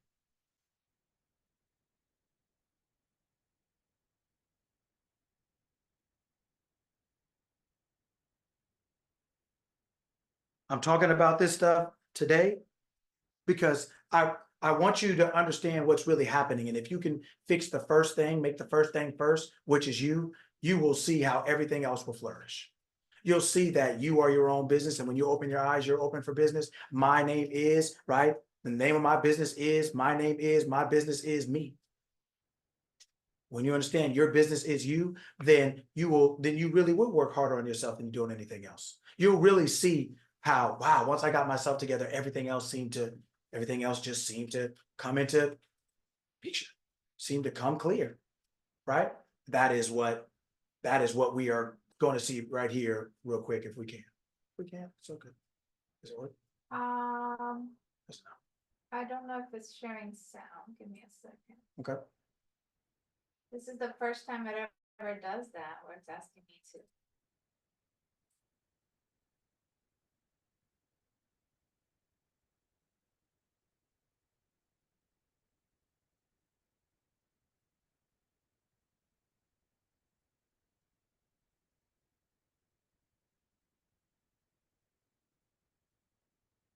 Never had it asking for my password for this.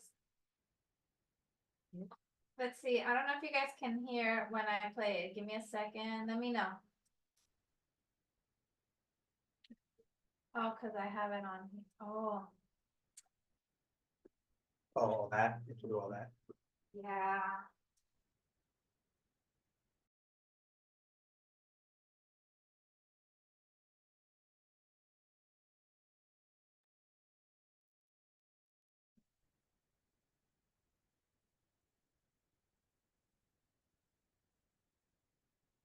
Hear it?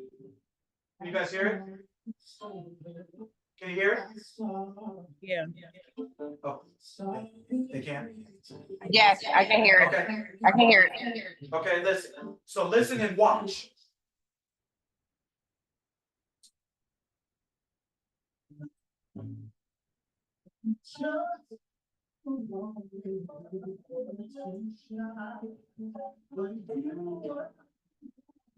I'm sorry, it's really low. Yeah, it's going in and Where out. I am, it's really loud. It's going in and out, like really bad.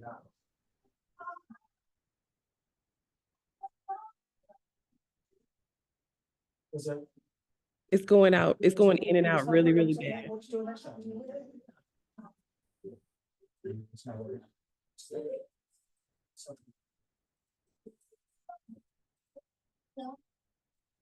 Is it still too low? It's almost like you can't hear it at all. It's almost like you can't hear it. Okay. It's okay. No worries. We'll just keep moving. Give me a second. Audio It's not going. Okay.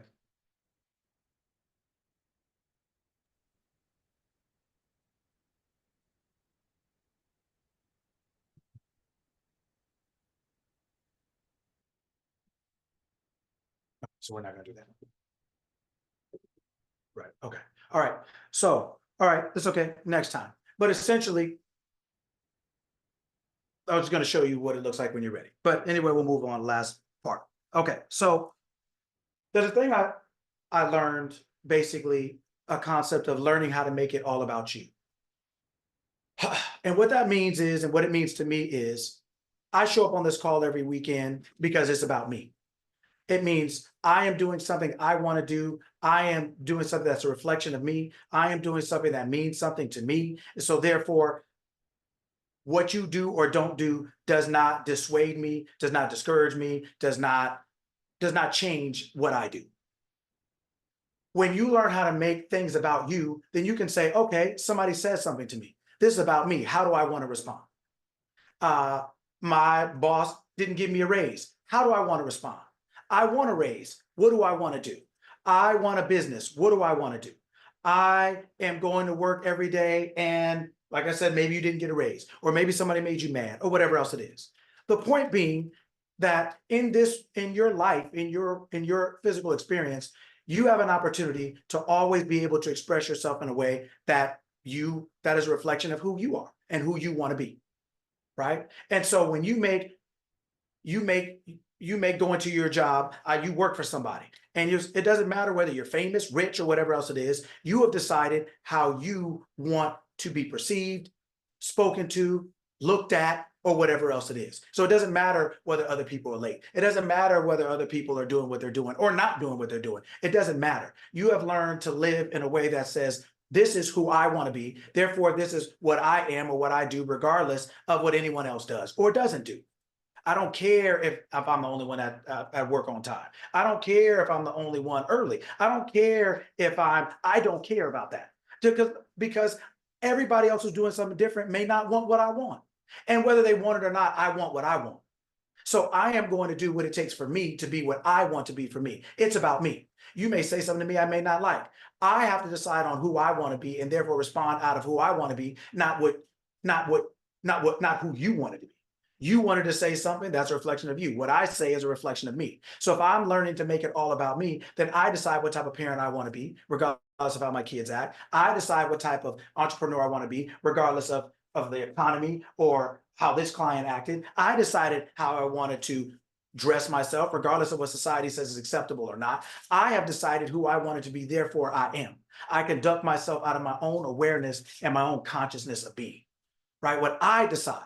This is about me. This is about how I want to look, how I want to feel, how I want to act, how I want to present myself in the world. It doesn't matter how you act. It doesn't matter how you talk. It doesn't matter if they always come to work late. It doesn't matter if they always leave early. That's them. They do whatever they do, but I'm doing what I do because I want what I want. So I'm doing what it takes for me to experience what I want. Right? Learning how to, I don't care. I said you guys should be here early because why not? You get free information, and for somebody who knows what they're saying and is willing to give it to you for free. 6:30 to 7, your own personal thing if you want to ask a question. Or from 7 to 9, we're here generally, right? But point being, I'm here whether you're here or not. I'm here at 6:30. I was here at 6:30 whether anybody was there or not. So every time you click on, I admit, because I'm already here before you, but I'm here because I'm excited. I'm here because I want to be. I was up, this morning deciding what I was going to say, well, finishing it off, preparing it, and things like that. Because that's who I want to be. I'm doing what I want to do. It's not based on you, right? And when you realize you're your own first business, then you'll always succeed. You are your first business. So who do you want to be? And it should look like that. Everybody that knows you should, or that sees you, it shouldn't take long for them to figure out who you are to some degree.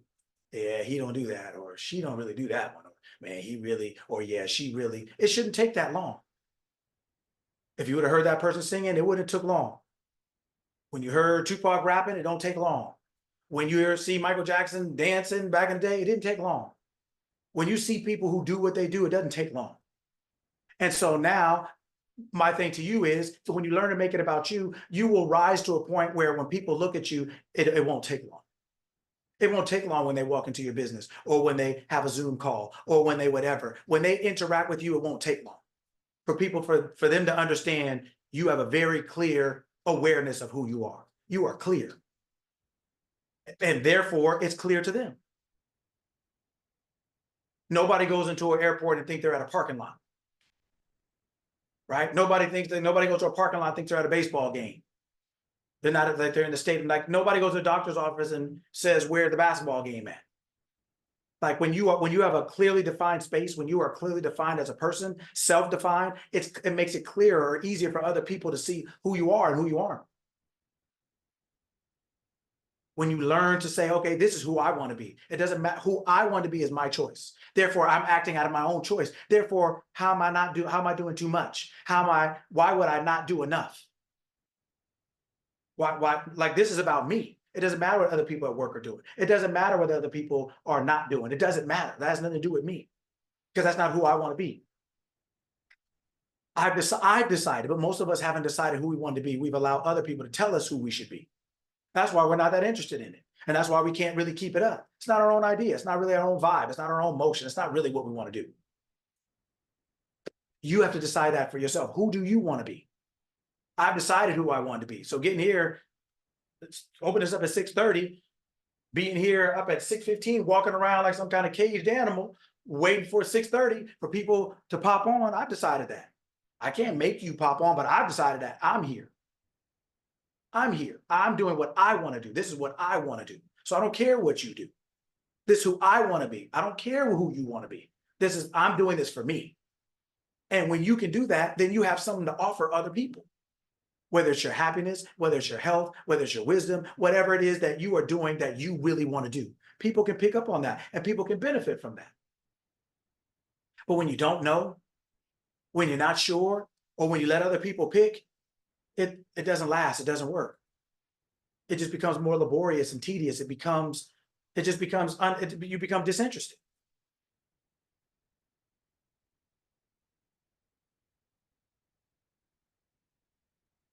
It is important for you to make decisions for yourself about who you want to be. Decide how you want to dress. Decide what you think is acceptable. What is your standard? When I worked for the county, I used to, I wore a shirt and tie every day. Well, the county doesn't really have a dress code. So people used to ask all the time, why do you wear a shirt and tie? Why do you wear a suit every day? Because this is who I want to be. What does your dress code got to do with my own standard? And if I lower my standard, then how am I going to get what I want? And why would I abide by your standard when your standard may not lead me to what I want?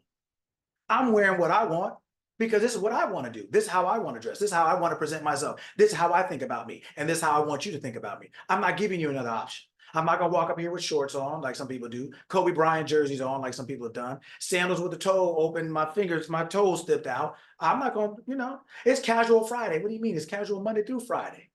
Half of you people never seen a tailor. The other half of you never wear anything that fits at all. Half of you look crazy.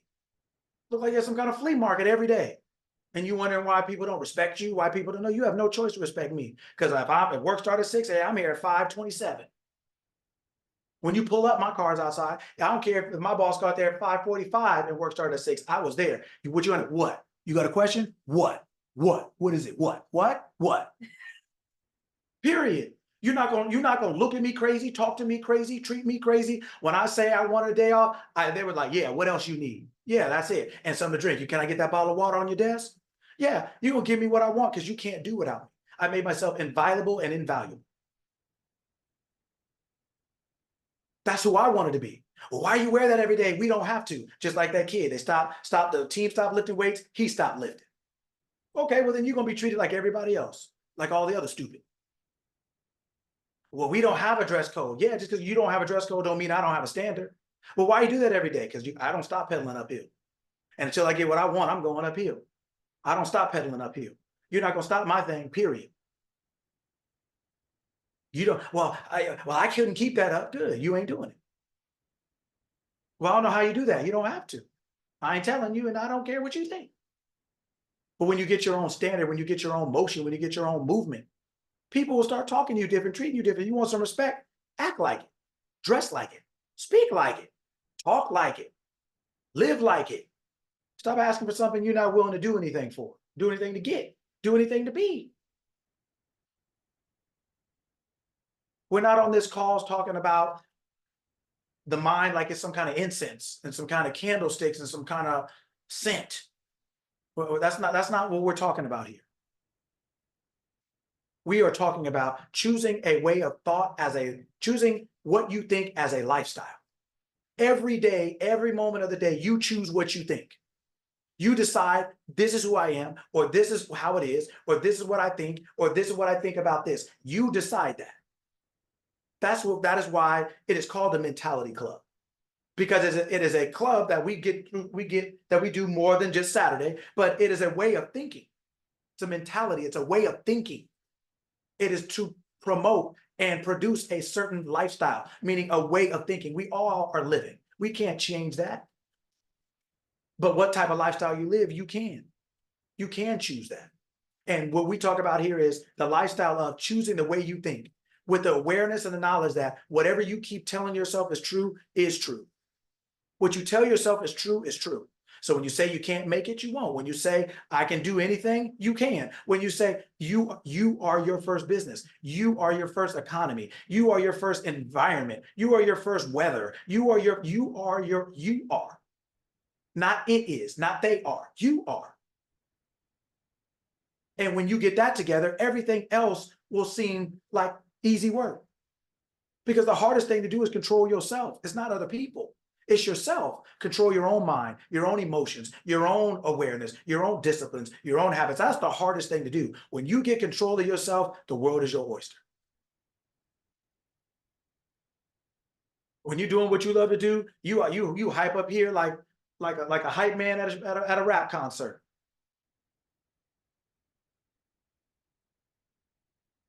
This is the way it should. This is the way you can live.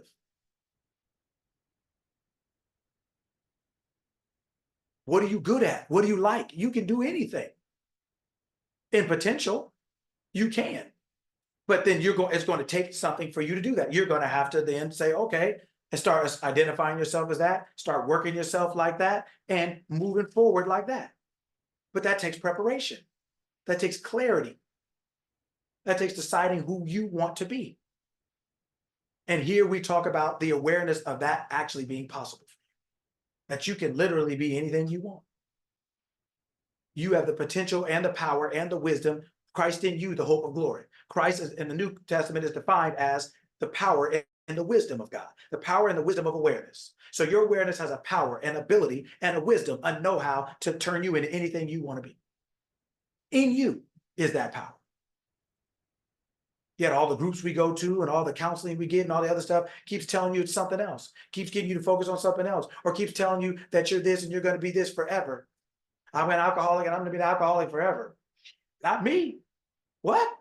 Forever? That's what? No, you don't have to be that. That's what somebody else told you. That's not true. You can believe it, but that's not true. You don't have to be that. It's like you picked it up, you can put it down. You don't have to be that. You don't have to be anything for the rest of your life if you don't want to be. If you had no choice, then if you have no choice and everything is inevitable, what's the point then? But the only reason we believe we have no choice the only reason most people believe there's no point is because they believe they have no choice or it's inevitable. And that's not true. It's just true for you. It's something you believe because someone told you or somehow you came upon that. But that's not the truth. Truth is you can be anything, do anything, have anything. Any idea that comes in your mind can be in your hand. It can, but you have to make that choice. Nothing's being forced on you. You have to make that choice. But that all comes back to your awareness. That all comes back to you deciding who you are, making it about you. Who do I want to be? Who do I want to be? And whoever I decide that is, I'm not going to let anything take me off that square. I don't care what people say, what they think. I don't care what they do or what they don't do. I decide I'm going to be this. And if who I decide doesn't vibe with who you decide, then we do what we got to do. That's okay. But I'm not going to be less of myself for somebody else to be whatever they want to be, and I'm not what I want to be. What's the point of that? What's the point of living my life for everybody else to be happy and I'm not? And it's my life.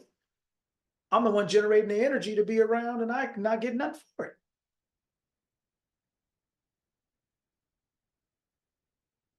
Right? Get yourself together. Get yourself together. Get your daily disciplines together. What time do you wake up? What time do you go to sleep? What do you watch before bed or what do you not? What do you listen to or what do you not? When do you listen to it? How much time do you spend with your kids? What do you talk about with them?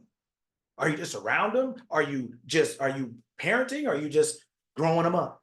Just letting them get older right next to you? Are you spending any time with them? Are you talking to them? What type of employee are you? Do you get to work early? Are you somebody that every time they want to look at who's doing it, they looking at you? Every time your boss answers you a question, you got an answer, or you'll get back to them with it? Or if you're an employer, that you are the example that you want your employees to be? That you're neat, you're kind, you're courteous, you're respectful, you're sharp, you're on your game, everything. Are you that person? Most of us are not. So we're trying to renegotiate all the consequences of not being. But that doesn't work. That's not reality.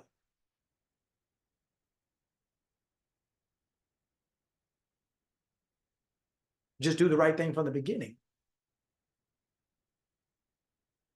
So there's a lot of things that I just see that we do over and over and over that we have to fix. And we have to change. If you fix yourself, your world will change. If you fix yourself, your world will change. And when I say fix yourself, there's nothing wrong with you. It's the belief that there is what makes it wrong with you. You are perfect. You are whole and complete. That's what perfect means. It means whole and complete. You have and are everything necessary to be or do or have anything you could ever imagine. An idea only matters because it's yours. That's why you have it. It's something that's already available to you. You are whole and complete as you are. It's the lack of belief in that is why you don't see it. You see what you believe. The struggle, it's a struggle. I'm just in the struggle. Yeah, okay. That's why you in it. How come you in it and there, but somebody else isn't? Well, because you're the one that believe it and they don't. How come you sick and they're not? Well, you believe it and they don't. Everything you are is because of what you believe you are. And what you believe you are attracts the physical reflection of that. You just may not be aware of what it's going to bring, but it is a physical reflection of what you are believing and telling yourself to be true. Just like Eric Butterworth said, man was not born to cry. Humanity was not born to suffer. How? When you came from was victory. How does that work? When I talk about them all the time, Prince Charles and Harry or whatever, they came from something. Don't it look like they living like that? They came from a king and a queen. Don't they look like they living like it? You see him out there on LinkedIn? No. See him out there? Yeah, right. Because they came from people who didn't work. Guess what? They not working. Well, who you came from, right? Your true self, who you came from, God ain't got no job. And what I'm saying is God is not doing something involuntarily, is my point. That's what I mean. You're not born here to suffer. You're not born here to be defeated. You're not born here to be, that's not where you came from. That's not where you came from. You're not born here to suffer. You're not born here to, there's no progress without struggle. What? What? When you teach somebody how to tie their shoe when they're young and they're an adult, if they're struggling tying their shoe, do you call that progress? Like what like we just make up all kind of stuff and just think it's game. Just think it's like, no. There is no there is struggle without thought. If you're not thinking right, you're gonna go through it. But when you're thinking right, when you are thinking properly, your yoke is easy and your burden is light. You have the victory in all things. It's the same yesterday, today, and forever. There's no change in that. Your I am every day, the same yesterday, today, and forever. So the attributes of yourself are available. Victory, success, health, above all things, I wish for you to prosper, be in good health, even as your soul prospers. That's available to you every day. The same yesterday, today, and forever. There's no blackout dates. There's no recession. There's no plague. There's no COVID. Meaning, it doesn't matter what's going on in the physical world. That won't affect you. It's going on, but that doesn't affect you because you know who you are. When you don't, it will affect you. You came from the owner. The earth is the Lord's and the fullness thereof. Everything on here is your Father's, meaning I am, meaning your consciousness. And if you would become aware of that, you get that. You'd have everything you want because everything is yours. Everything is yours. Health is yours, prosperity is yours, abundance is yours if you would just turn your consciousness to it. But instead of turning our consciousness to it, we'll just work another shift. We'll just get another job. We'll just take another Tylenol. We'll just, instead of changing what we think about something. You will physically suffer if you don't change your mind in any or every area of life. When you change your mind and start thinking righteously, start thinking as things truly are, that you are perfect, you are whole and complete. You have everything necessary to be anything you ever want to be. Right now, today, this second, you have it right now. It's not on loan. It's not on deferment. It's right now available to you. You are what you think you are. That's the only reason you are it. When your body produces your genes are nothing but an idea. They're a blueprint that have formed your body, your hair, your skin, your nails, your eyes, your height, everything. Well, where do you think the idea came from? Who do you think put the program in the gene? Who do you think created the gene? That's you. To create the physical body that you have. Just like you see people, workers at a manufacturing plant making cars. What do you think the car just came that color from? Somebody created that. Well, somebody created your body. Who you think did that?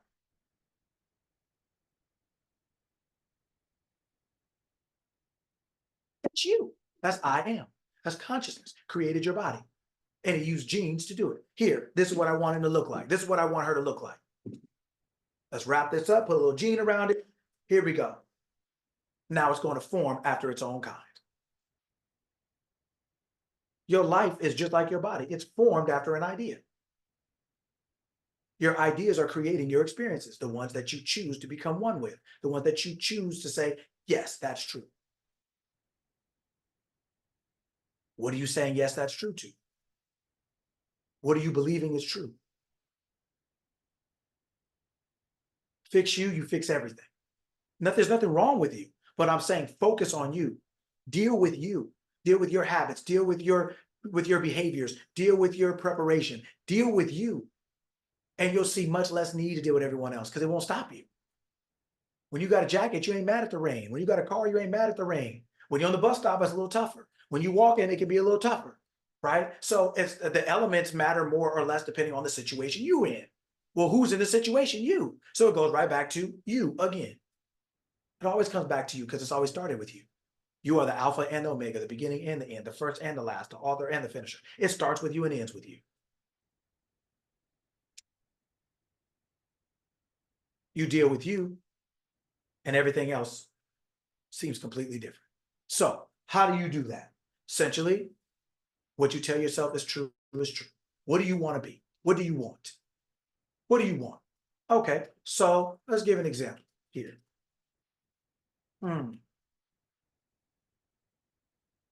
Okay, somebody put their hand up. Let me know.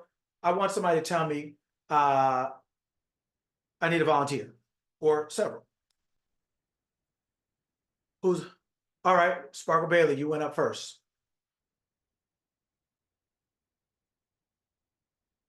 Can you hear? Uh-oh, I'm here. Okay. All right. Quickly, what do you want? Happiness. Okay. So I am happy. I am happy. I'm so grateful that I'm happy. I'm happy. I'm so grateful that I'm happy all the time. Or I'm so happy and grateful I'm happy all the time. I'm happy no matter what, I'm always happy. I'm always happy. Happy is not just an emotion. Happy is an awareness of being. So you're not talking about you're walking around hysterics. You're not talking about, you stubbed your toe on the bed and you're like, God, oh my God, that hurt. That doesn't mean you're not happy. We're not talking about the emotion. We're talking about the awareness of being.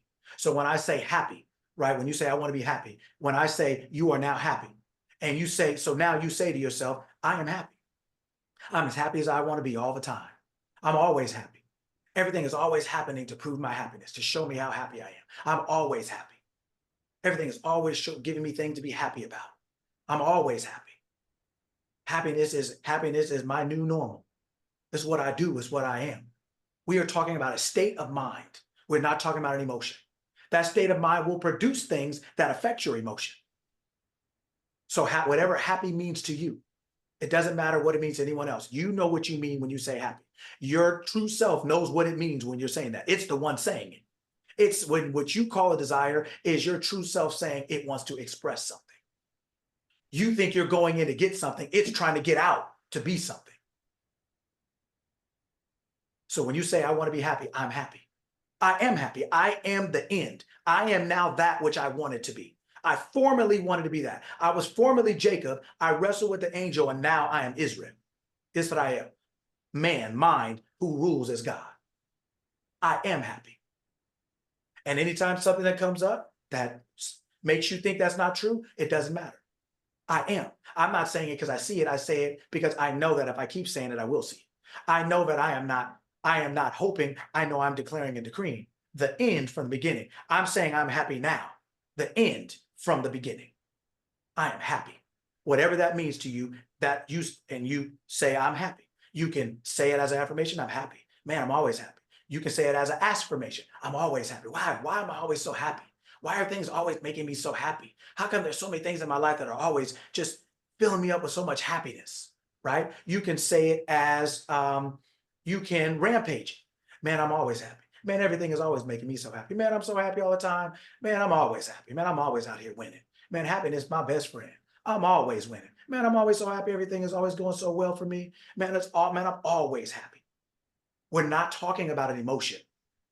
It doesn't mean that there won't be emotion that comes with it, but we're talking about an awareness of being a state of mind. I'm aware of being happy. That's not emotion.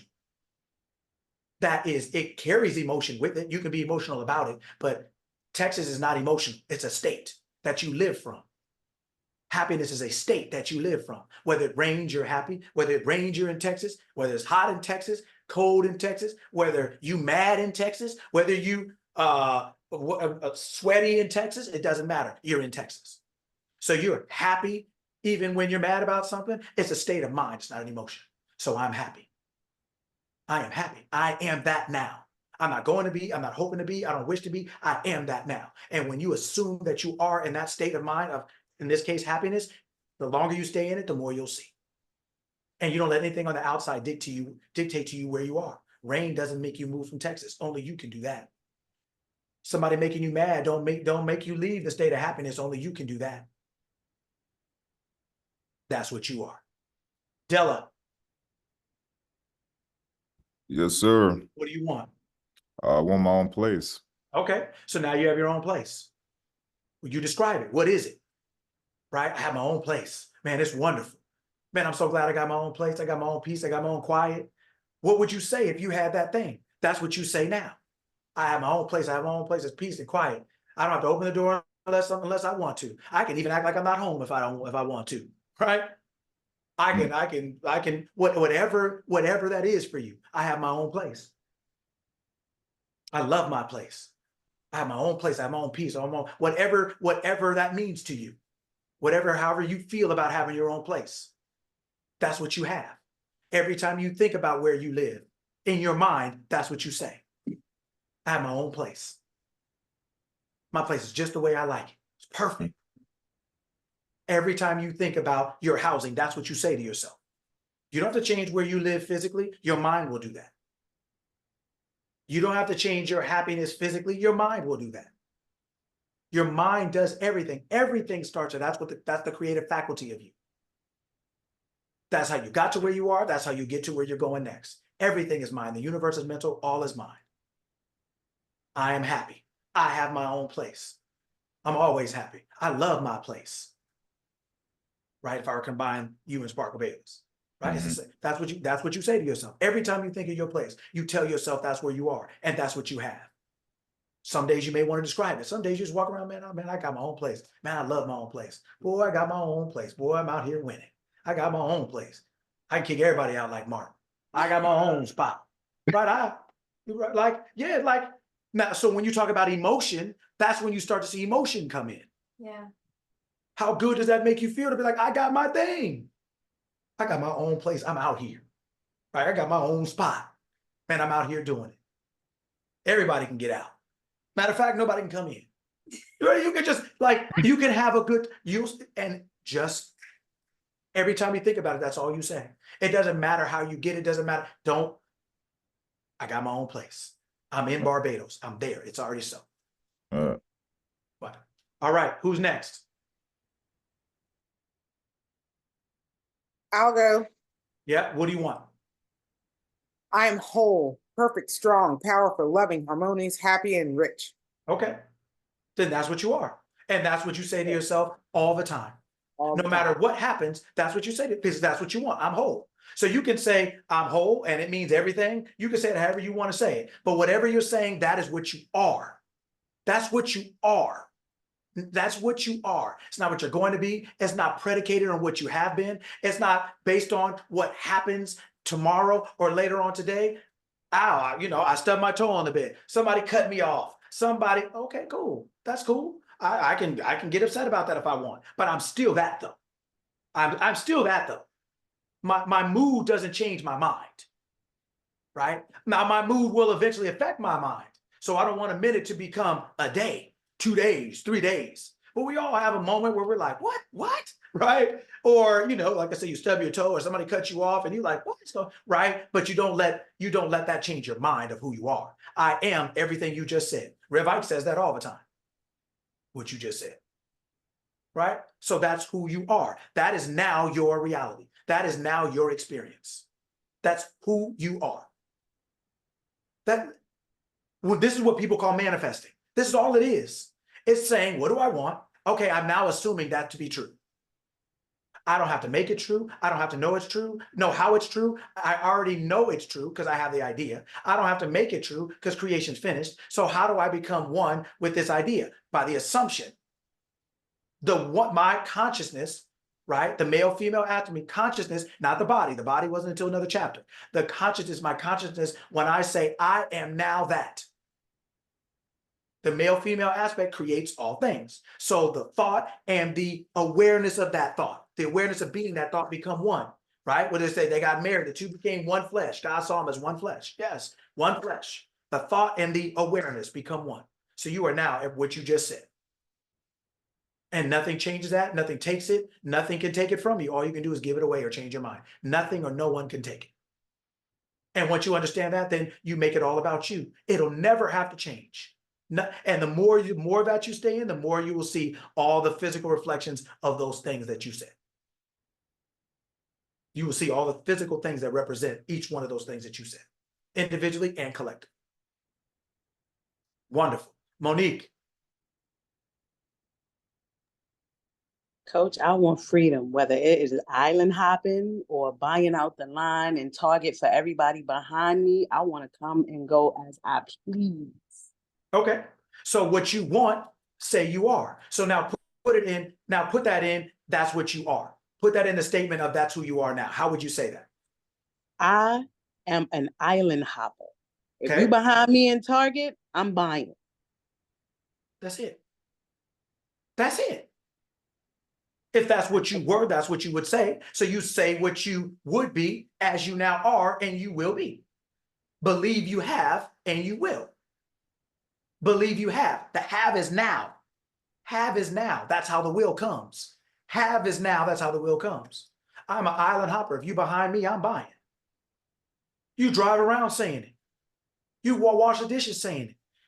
You say what you tell yourself. Okay, listen. Everybody listen to me carefully. Pay attention. What you tell yourself to be true, or what you're telling yourself is true. So if you understand that, you can tell yourself anything is true, and you will see that show up in your world. As long as you understand, you don't need anyone or anything else outside of you to confirm that. You have the power and the wisdom to make that show up in your life. You don't need anyone help to do it. So when you say I'm island hopping and everything about everyone, if there's somebody behind me, I'm buying, that did not require anyone else to come up with the idea, anyone else to figure out what you wanted. So it doesn't require anyone else to give it to you. You are the desirer and the grantor. So you walk. So if you know that what you tell yourself is true, tell yourself as much as you can, because that's what's going to keep your mind on track. That's what's going to keep the helmet, right? The breastplate of righteousness and the helmet of salvation on. That's what's going to stop all the fiery darts of doubt. That's what's going to keep you girded up. That's what's going to keep you protected from doubt, fear, worry, discouragement, looking outside, wondering where it is. You are that now. And the more you tell yourself that, the more of that you will see, the more of that you will feel yourself becoming. But you already are. But it's just like moving into a new place. You're in the place, but everything is so new, it doesn't feel like yours yet. But the longer you stay in it, that new place will now be your old house in 5 years. But it was new the first day. So when you tell yourself, I'm island hopping, and if anyone's behind me in Target, I'm buying, you know what that means for you. Tell yourself that over and over and over. And that's why I read in the book, those moments of despair and doubt and discouragement and stuff like that, that we feel like we come to. That's only because we're unsure. And so we're wondering, are we right? Did we make the right choice? Nobody's telling me it's true. Nobody's telling me it's real. But no, you understand the law. Like gravity, like George said, I'm going up the hill and it's working against me, but I'm going down and it's working for me. You start realizing that the law is impersonal. It's no respecter of persons. So if you're willing to go up that hill, if you're just willing to assume something, you will get down the other side of it. You'll be floating on off that gravity. That gravity, that thought is like, oh my God, how am I? And afterwards, you're like, boy, look at me now. Right? I'm free as a bird. Boy, that gravity is good, right? But up the hill, you're like, oh, hell, right? Yeah, right? So that's what you say over and over and over to yourself. That's why I encourage you all to affirm. It's not because that's what you need to do to get it. It's what you need to do, most of us, what we need to do to keep our mind on track. So we stop thinking the other stuff we're thinking, because we're thinking, our mind is always thinking about what we get to choose. But whatever it is, that's what we're going to get. That's why I encourage you to do it. That's why I encourage you to journal and script and write, not because they're just techniques. They don't get you anything, but what they do is they keep you on track in mind as being the person who has their own place, as being the person who is happy, as being the person who's island hopping and anybody behind me in Target can get it. right? That's what those things do. They keep your mind on track. They keep you on track. They keep you from, it's like when you're driving, your hands are on the wheel. It's not huge adjustments to keep your car straight, just little ones, little tiny ones that you don't even hardly recognize, but they keep your car straight, little minor adjustments. Same thing when you're affirming, when you're saying, I'm island hopping, everybody can get it. I have my own place, dude. I'm out here killing them. I'm out here, man, just doing it, right? Or I'm happy. I'm always so happy. Everything is always just making me so happy. I'm always so happy, right? It's keeping your mind on track. You're consistently telling yourself what you want to be true. You're declaring and decreeing, and it comes to pass. You are talking as the person who knows who they are, that it's not a punishment that is dark. It's just dark because you haven't said, let there be light. And you're not realizing you're saying, let there be my own house. Let there be happiness. Let there be island hopping and Target. Let there be. That's what you're saying. When you understand that, then you know that I'm declaring and decreeing because I know who I am. So I know I'm not wishful thinking. I'm not delusional. I am exercising the creative aspect. I am changing my life. I'm renewing my mind. I am renewing my life. I'm transforming my life by renewing my mind. I'm getting a new life because I'm getting a new thought. I'm using a new thought to create a new outcome. That's what I'm doing. So you're not delusional when you say I'm baking cookies, but you're stirring in the pot or in the bowl, I mean. You're not delusional. You're just doing what it takes. You're just stirring. You're stirring this thought in your mind over and over and over and over and over. You go to sleep saying it. You wake up saying it. You're in the shower saying it. Whenever you can say it to yourself, say it to yourself. You're only talking about what you want. What's wrong with it? You're only talking to yourself about it. What's wrong with it? This is what you like. Keep your mind on what you like and you'll see it. That's what affirmations and aspirations, all these different techniques, they're just techniques. They're not necessary for you to get what you want, but they help you do the thing that's necessary to get what you want, which is keep your mind on what it is you want. A lot of times we've been trained, we focus so quickly on what we don't want, or our mind floats off like a boat, like a ship at sea, and then we're cast away. We're up there like Tom Hanks in the middle of an island, dang near butt naked and looking crazy because our mind is floated. Right? Stuff like that. That is why I encourage you all to use those. They're not necessary to get what you want. Don't think if you don't do them, you won't get what you want. Right? Thank you. Don't think that. But I'm saying this is the easiest way to get it because it's the easiest way to keep your mind on track. Just keep talking to yourself that you are what you want to be, whatever that is. All right. Who's next?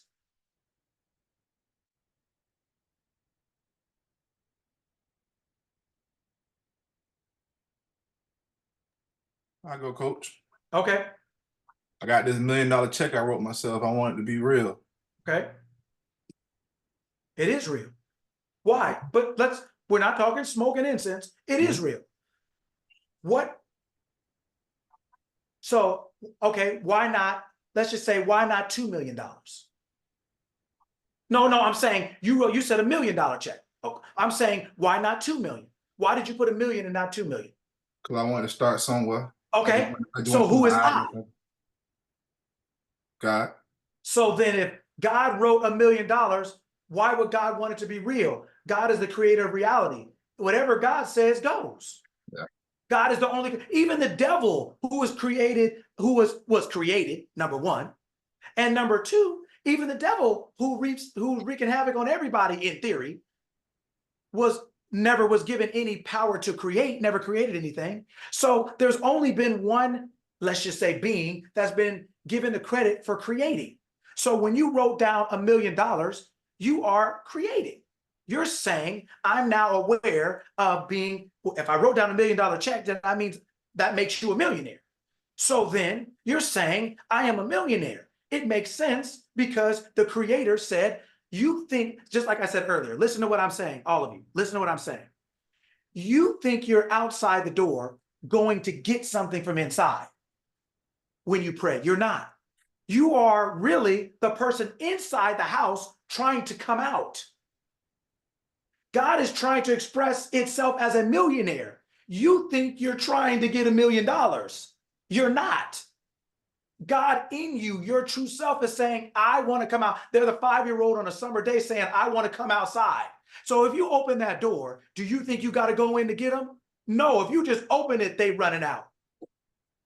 They running out. They like Braveheart, freedom. They're out. Whether they're I don't care if they're a year and a half old. They with a diaper on and some Jordans running out the house. They're out. If you open that door, they out. Because that is you. That is you. That's what does it say? You will never enter the kingdom of heaven unless you're like a child. That's why it's saying that it's the joy of expression. You think you're trying to be a millionaire. So George is thinking, I got to write $1 million and figure out how I'm gonna make this happen.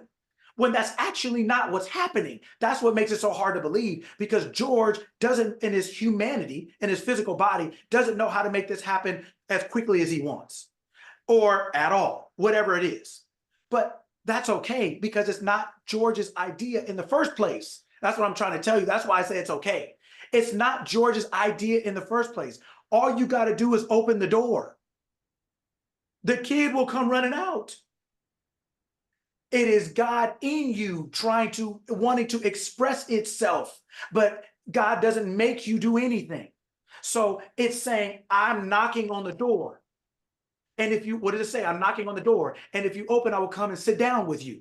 Does anybody remember that in the book? But Jesus said, I'm knocking the door, and if you open it, I'll come in and sup with you. I'll sit with you. I'm knocking. It is not you trying to open the door. It's God in you trying to get out. It is saying, I want to express myself as a millionaire. I know myself as this, but I need George. I need my identity to allow it, because that is the free will I've given myself in human form. It is your awareness. That's why I said, why not 2 million? Because your awareness wrote down 1. You were aware of 1. It wasn't 2 to please me or for you to justify it. I'm trying to make it clear on why you said that and who you are. The you is not George. You is I am, believing itself to be George, but it needs George to open the door. It will run out. It's not George trying to be a millionaire. It's I am as George wanting to express itself as a millionaire. When you understand that, then you take the burden off yourself of trying to make it so. Then you can just enjoy the fact that it's so, because you know it's not yours to make happen. That's not George's responsibility. George's responsibility is to open the door. George's responsibility is to say, I am that. I am that. I am that. Then you can be like, yeah, I'm a millionaire.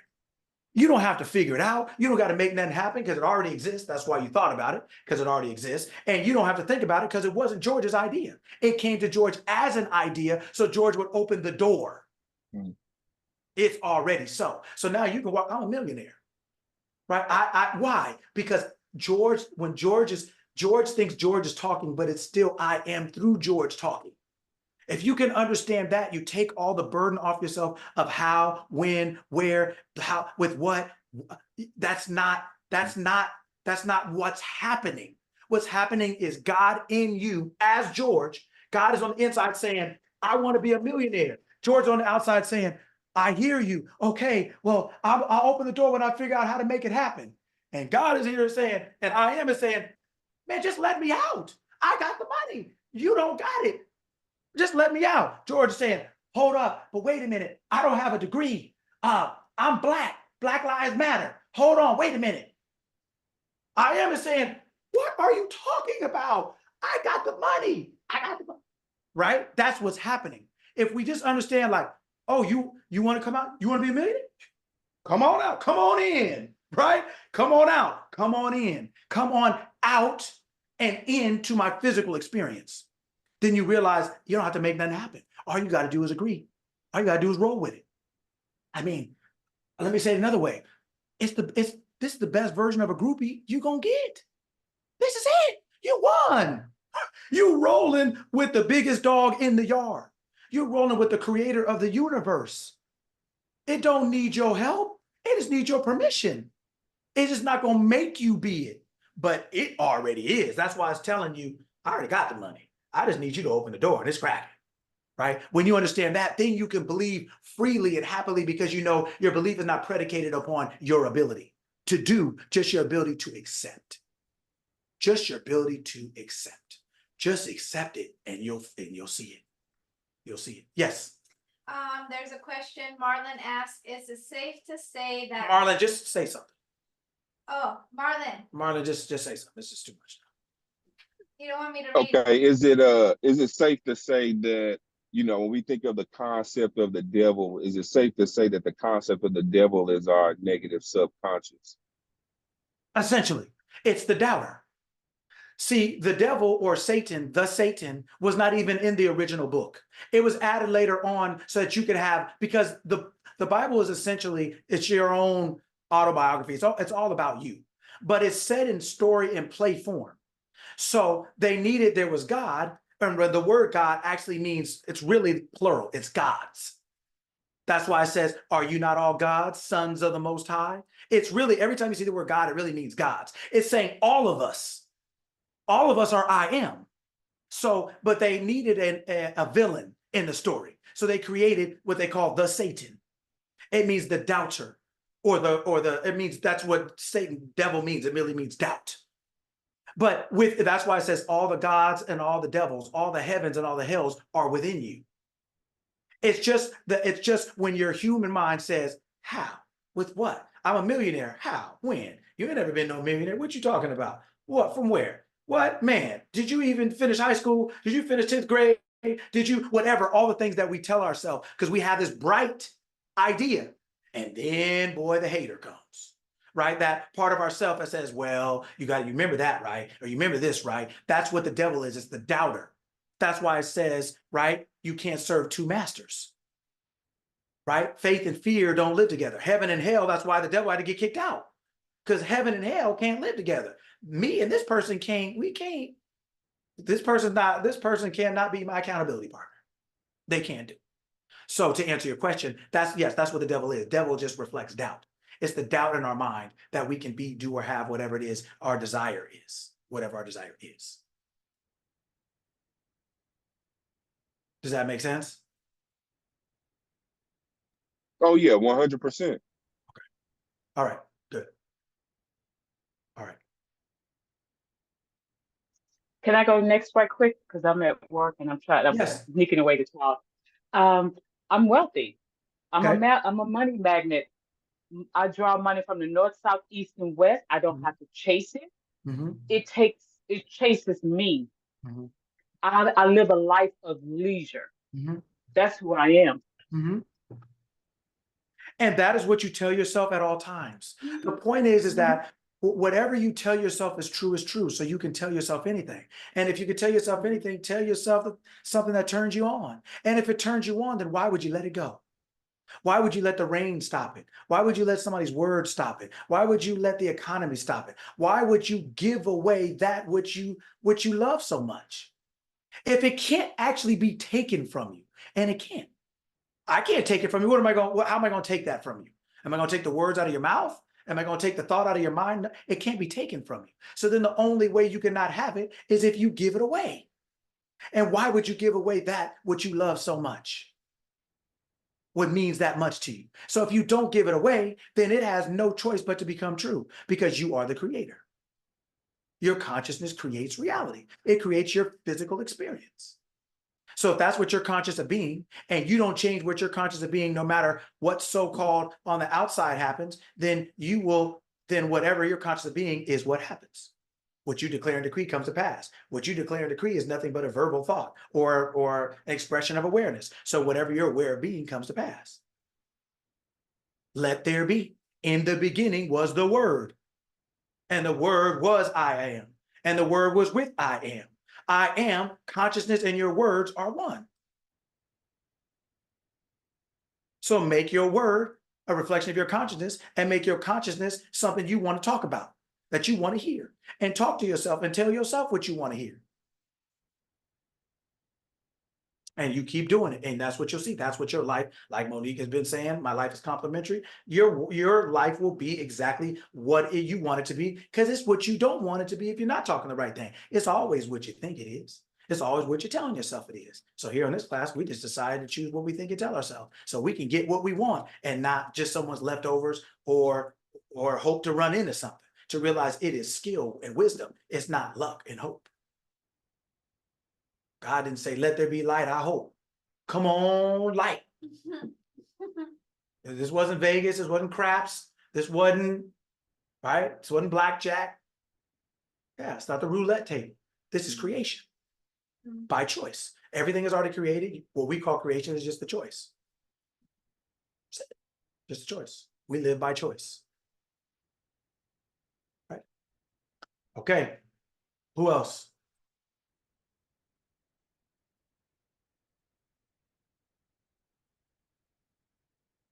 Come on, we only got 6, 7 more minutes. I want to get you guys out close to on time. Blowing up the chat. I'm just blowing up the chat. Okay. Some of us are blowing up the chat. We got it. We figured it out. Good. Okay. We heard you. Yes. Okay, I would say, Coach, that I am a wonderful wife. Okay. I am that now, and it will happen eventually. It's already done. Just like Neville said, just like Abdullah Wright said, you are in Barbados. Just think of yourself as that. That's what you say. I am a wonderful wife. I have a wonderful marriage. Man, my husband treats me so well. Or however, right? I'm treated so well. Whatever you choose, I'm treated so well. Right? I love being a wife. I'm so happy. I'm so glad. See, the awareness is not emotional, but when you get in the state, you'll feel the emotion. You'll feel it. It'll come with you.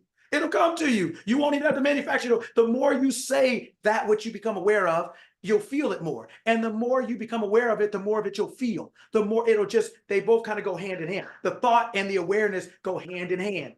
And they grow together like a marriage. The thought and your awareness grow together because they become one flesh. The two become one flesh. And so the more you think it and the more you say it, and the more you think it and the more you say it, your marriage goes from 2 years. Now you got a 5-year anniversary, a 10-year anniversary. That thought in your mind expands, right? And it literally just consumes every thought you have in that area. It consumes your mind. So that's all you think of yourself as. You don't know yourself to be anything else after a while. You'll think of yourself that much, you'll actually start looking around. Like not on the outside, but you'll be like, oh, I thought, because your mind, just like a dream, doesn't know what's real or not. It just produces after what it believes to be true, what you keep putting in it. So that's exactly right. Man, I'm happily and blissfully married. I have a wonderful relationship. I'm treated so well all the time. I love being married. Man, I have the best relationship ever. I'm so glad I made this decision for myself. This is the best decision I ever made. You walk around talking to yourself like that, driving like that, cooking like that. You just enjoy that thought in your mind. Cook it up, right? Put the seasoning on it, eat dessert with it. I mean, everything. And you will see it come into your world because it already exists. It just needs your awareness. So when you said that, now you're saying, oh, okay, I'm choosing that. When you become aware, you're saying, I'm choosing that. And boy, just like something at the grocery store, when you take it off the shelf, it's yours. So congratulations. That is wonderful. Okay, yes, I think it's Karen, right? Yeah. Karen. Yes, I am whole, healthy, successful, and free. Mm-hmm. Then that's what you are. This is all manifesting is. People have complicated it. They made it seem like you have to do a whole bunch of things and a whole bunch of techniques, and you don't. The techniques are helpful for a lot of us because of where we're coming from. We're not used to learning how to choose what we think and learning how to stay on thought with a desire because we don't see it right when we say it. We think we're human, so we only say, well, I'll believe it when I see it.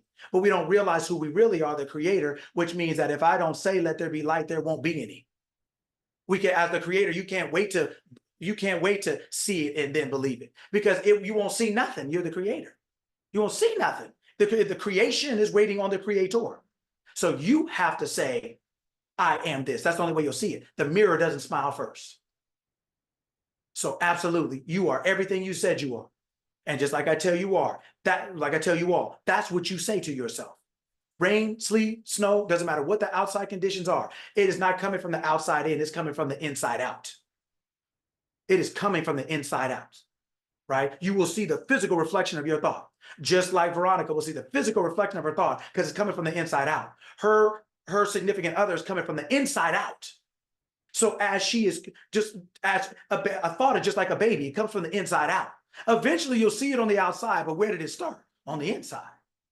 And so that baby looks just like you and the person who created it. That relationship looks like the thought and the awareness, the thought and the feeling that you put with it. So when you're sitting there cooking it up saying, man, my relationship is so good. Man, I love being a wife. Man, I'm so happy. Your baby, your relationship is going to look just like that. My mom talks about that all the time because my mom had child care centers for like 30 years. Monique, that may be somebody you want to talk to, because my mom we grew up on that and we were rich, so she knew what she was doing. But anyway, yeah, let's give it to you 100. But and was a doula and all the other stuff. But she always talks about that, how she created her kids by the way she talked to them when she was pregnant and things like that, how she talked to them and talked over them and spoke over them. She understands all that. And so your thought is just like a baby. It's in utero. It's in utero. It's here. And whatever you're saying, it's going to express itself. It's going to look just like it. So your relationship, Veronica, is gonna look just like what you're saying. So you better get to talking, boy, like it's a love song, right?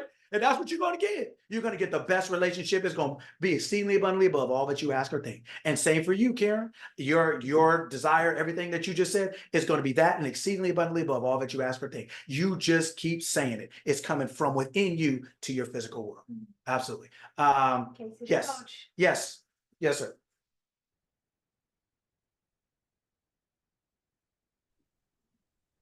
Great day, great day. Yes, how you doing? I am a great father. I am wealthy. I am healthy.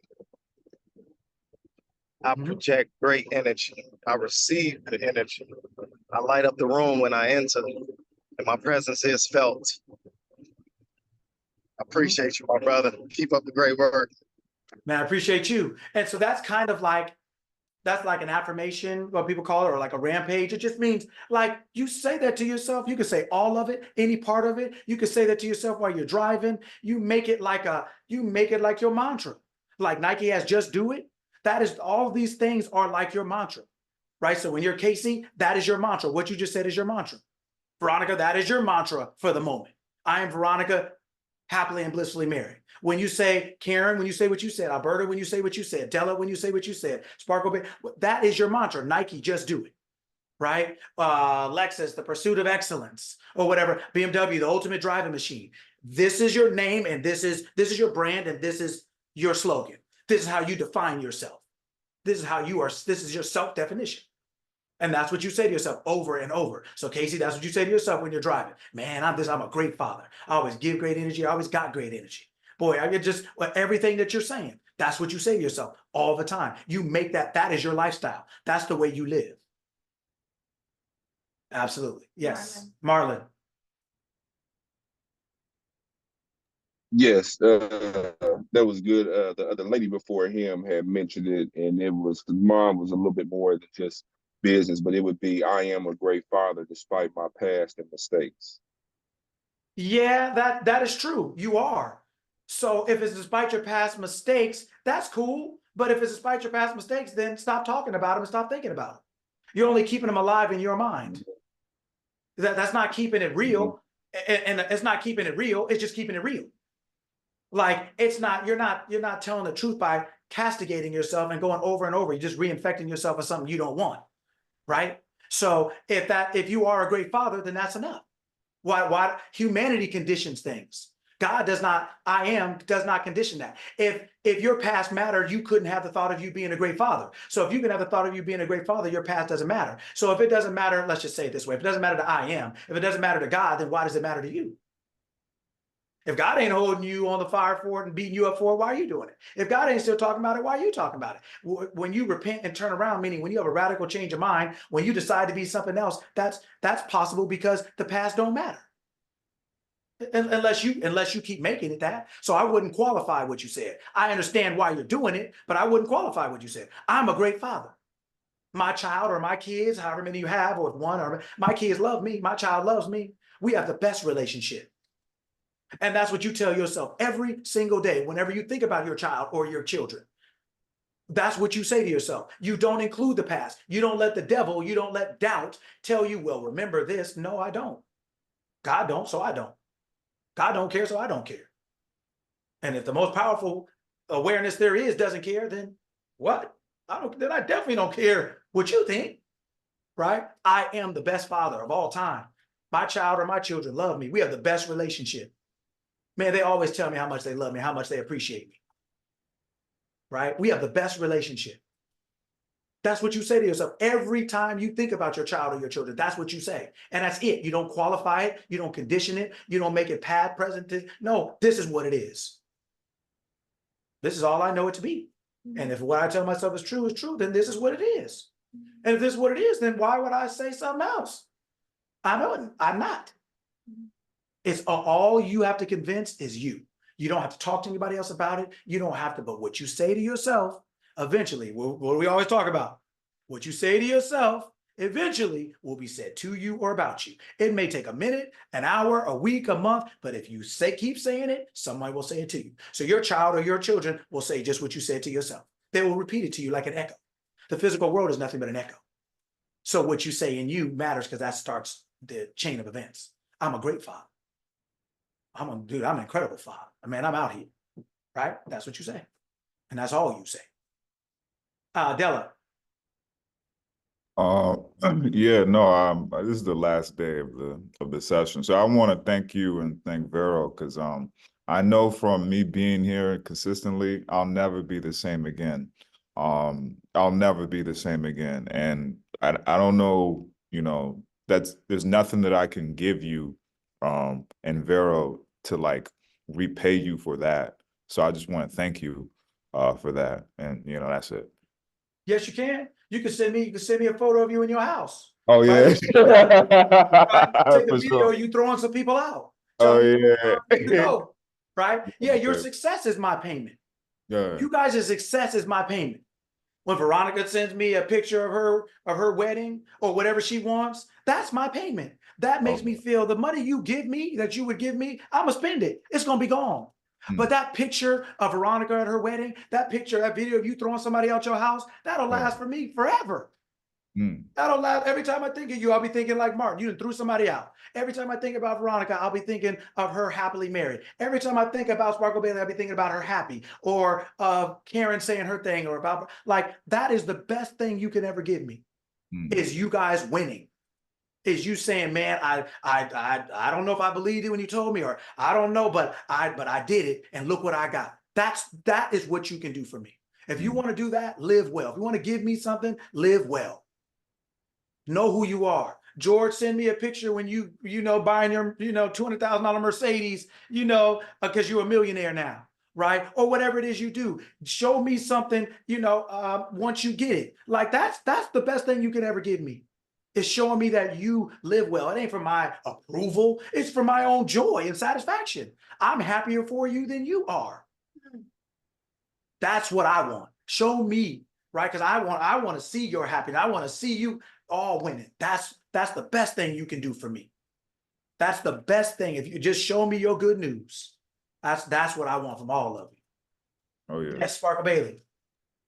Coach Lucky, thank you for all of this. But before I get to that part, so in a space where you are you're the one that's affirming, you're the one declaring and decreeing. Yes. And you are in the midst of people who you're speaking over your relationship with this person. You're claiming what the relationship is with this person. Yes. When they are not in that headspace and when they are not aware of themselves and they continue to feed the trauma or the negative aspects that have taken place, do you let go? You personally, do you let go, or do you continue speaking it? Like, there are people in my life that I go back and forth with cutting off because I don't think they get what I'm trying to do for them. What I'm trying to do for us. Excuse me, George, don't cut my head off. What I'm doing for them, because I'm not trying, you're right. What I'm doing for them and what I'm doing for us is I'm speaking life. I'm speaking restoration. I'm speaking healing. I'm showing up as life. I'm showing up as restoration. I've created spaces for all of these things to occur, but they don't bring their best to the table. They don't even know what their best is. So they just bring all that they know. And it's not good enough. It's trash. It's not good enough. So help me out. Help us out, because I'm sure there are other people in that space as well. Please. Okay. So first thing we have to get straight. So all of you listen very carefully, because this applies to all of you. Listen very carefully. You're not doing anything for anyone else. You're doing something for yourself. They get the benefit of it, but you're doing it for you. You're the one that wants a relationship a certain way. So why should they agree with you? They didn't say they wanted that. And if they did, they'd be doing the same thing you're doing. So you're doing this because you want something. And so you don't need them to want it for you to want it. But you have to be okay with being the only one who want it because it's what you want. And if it's what you want, why does it matter what they do, what they say, what they think, or what they feel? Because you didn't make your decision based on them. Because if you made it based on them, you wouldn't even try to do what you're doing, so to speak. You wouldn't even, because they've given you no reason to think that this is possible. So then you're not going after something being possible based on them in the first place. You're going after this because you want something. So then make it, what did I say? Learn to make it all about you. This is what I mean. I decided that I'm going to have a good relationship with this person. I decide that. I don't let them decide that. I don't discuss that with them. I don't even tell them. This is within me and about me. It's no different than anything else anybody else has wanted. It's just a different thing, but the principle is the same. You decide that you want to be a millionaire. You decide that you now are a millionaire. You decide you are a millionaire. You decide that you are happily and blissfully married. You decide that you own your own home. You decide this is your decision. So your decision, in order for it to be successful, easiest and most effectively and efficiently and quickly, is to keep it to yourself. Keep it, meaning keep it within you. When you have a baby that comes from within you, you don't let the hospital name it. You don't go out and let everybody else tell you what the name should be. You keep that within you. This is your thing. You birthed, you named it. So your idea is something you're birthing, you named it. So you decide what it is. Keep it about, that's why a lot of times literally keep it to yourself. Most of the things, most of the time, keep it to yourself. It's just easier because then you're not fighting your own ideas and somebody else's, right? So number one, you're not doing this for anybody but you. They may benefit from what you're doing, but you're only doing this for you. Because this is what you want to be, to do, to have, to see. This is what you want your experience to be. Don't ever make it about somebody else. They may benefit. Yes, I understand that. They may benefit in the end, but this is about you. You're making this decision. So that's number one. Always remember that. Then you don't worry about what everyone else is doing because you didn't make the decision because of what they're doing currently. Or you're making the decision because you want a different experience for yourself currently. It's about you. It's not about them. They may benefit, they may be part of the equation as far as what may ultimately change, but keep it to yourself. Make it about you. This is who you want to be. This is what relationship you want to have. And that's why I say if you keep it to yourself, it's easier for you to keep it going, right? Because you're not basing it on, oh, well, so-and-so, well, look, I thought you told me, look, they're still the same. Yeah, you got to deal with your own mind. You don't want somebody else's going with it, right? And then you decided this. So they may benefit, but this is what you wanted, number one. Number two, this is what you wanted. So they ain't obligated to agree with you. They ain't obligated to straighten up because you got some kind of bright idea. You physically as Sparkle Bailey can't make that happen. Only your higher self can make that happen because your higher self knows how to talk to them. Because your higher self is them. You guys are really one, but you're in different identities. So you believe you're different. So Sparkle Bailey trying to make somebody do something is not as effective, efficient, and easy as your higher self knowing how to do it, because your higher self knows how to talk to them. Your higher self can talk to them in a dream, can talk to them when they're in the shower. You can't. So it knows how to do that, but it's only going to be telling them what you're first telling them. And you're telling them what you're telling you. It is repeating to them what you are saying to you. So in order for you to think that you're going to get them to change, you have to change you first. You have to become the person who has that relationship with that person. Then that relationship will change according to you. You're not trying to change them, you're trying to change you. Once you understand that, then you won't worry about what they're doing. Because you know you're not physically, Sparkle Bailey can't change them. But your higher mind, who you really are, can, because that you and that mind are one. You're both the same, just in different outfits. You're all drivers, just in different cars, so to speak, right? So you're not physically having to do that. You physically have to make a decision on what you want. Then you pass that up to your higher mind, which is one with that person's mind, and it knows how to communicate. But it's only going to communicate what you're thinking. So if you're thinking, well, then they're only going to be physical reflections of that in your world. That's how your world works. When you put on the outfit, the mirror shows you what you're wearing, not what somebody else is wearing. So you don't care what somebody else is wearing, because as long as you got your clothes on, right, that mirror is only going to tell you what you're wearing. It ain't about what everybody else in the house got on, right? It's literally the same thing. Until I master this, because I'm sitting here confused, and I know we all got to go. I got to study for my insurance exam.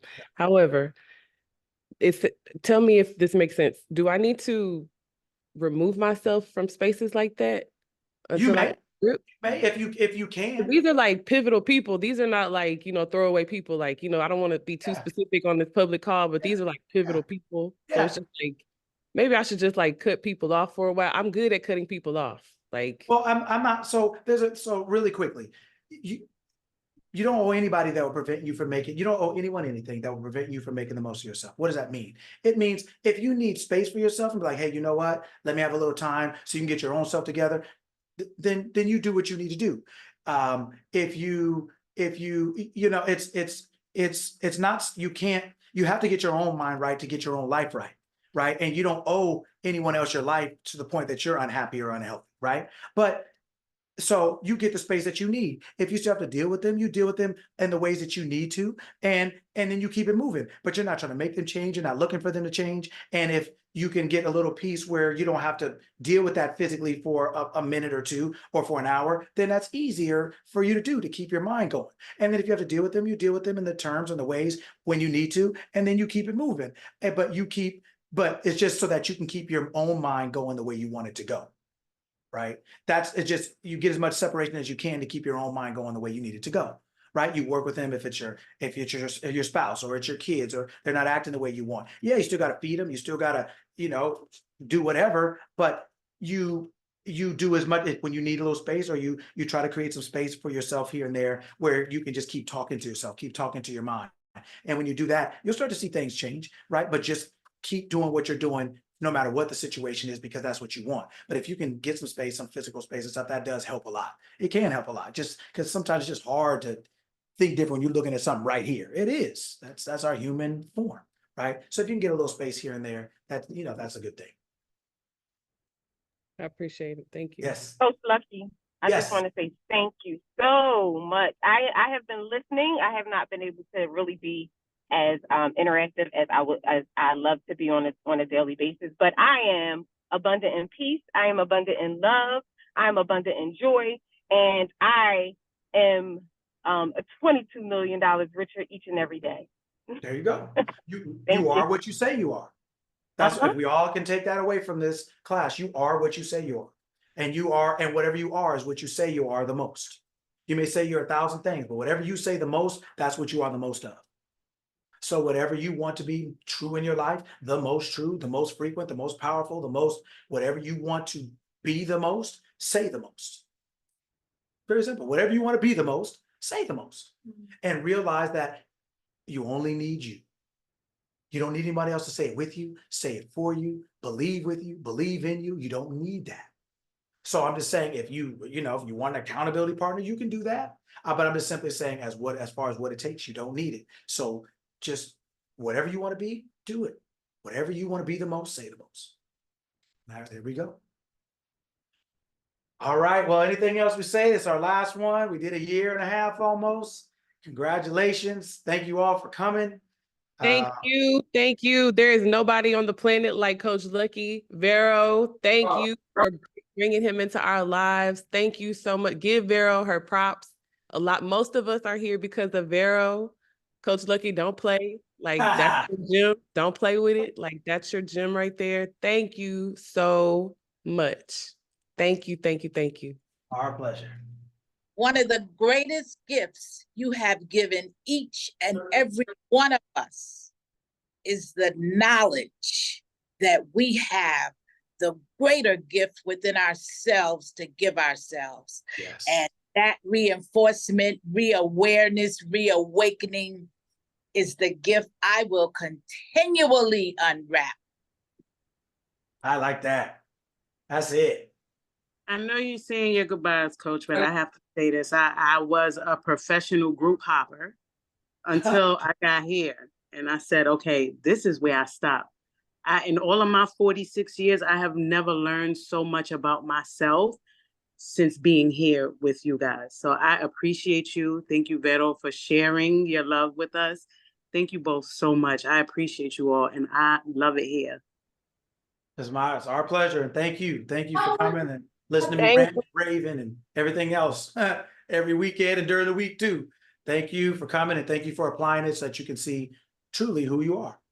Right, that's wonderful. And my Stephanie Mills voice is home. I like it. There you go. Okay. All right. Shit. Hey, I Lucky. thought we were getting it going. I thought something was starting. I was like, wait a minute, is it 9 a.m. or 9 p.m.? Because I thought we were getting ready. I was about to get it going. Okay. Big luck. Yeah. All right, don't start your mess, man. Because I know you about to say something. Hey, but I just want to, hey, just in front of everybody, as your little brother, man, hey, listen, it's been an honor and a pleasure. I can go over here and tell a whole bunch of stories, but I'm not going to do that. I'll save it for time. But nah, man, I appreciate you, you're valued, and just to see how infectious you have been to everybody and how many people that you have touched. I've had the honor to go through a lot of things with you, you know, from birth to now, the highs, the lows, and all those great things, man. But there's nothing much more intriguing and that's nothing much more exciting for me to see how everybody is supporting you and showing you that love, man. So, you know, everybody, Lucky has always been very driven. He's got us in a lot of stuff. He's got us out of a lot of stuff, but he's always been very focused. And if Lucky would have been doing the wrong thing, I would have still been doing the wrong thing because of his changes. I've been successful because I've always followed and modeled, you know, his model that he's presented for me. So, you know, Mom is on here too, so I appreciate her being dedicated and dropping those jewels on us as well. But you know, like we appreciate it, and I don't know if everybody knows the whole background, but you know, this all started from a challenge that I reached out to my brother about, and you know, there's some things I was going through, and I'll kind of end with this. My brother called me, said, "I'm not calling you to cry with you. I'm not calling with you to make you feel good." He said, "I'm calling you because to tell you you ain't thinking right. You got to get back and start thinking right."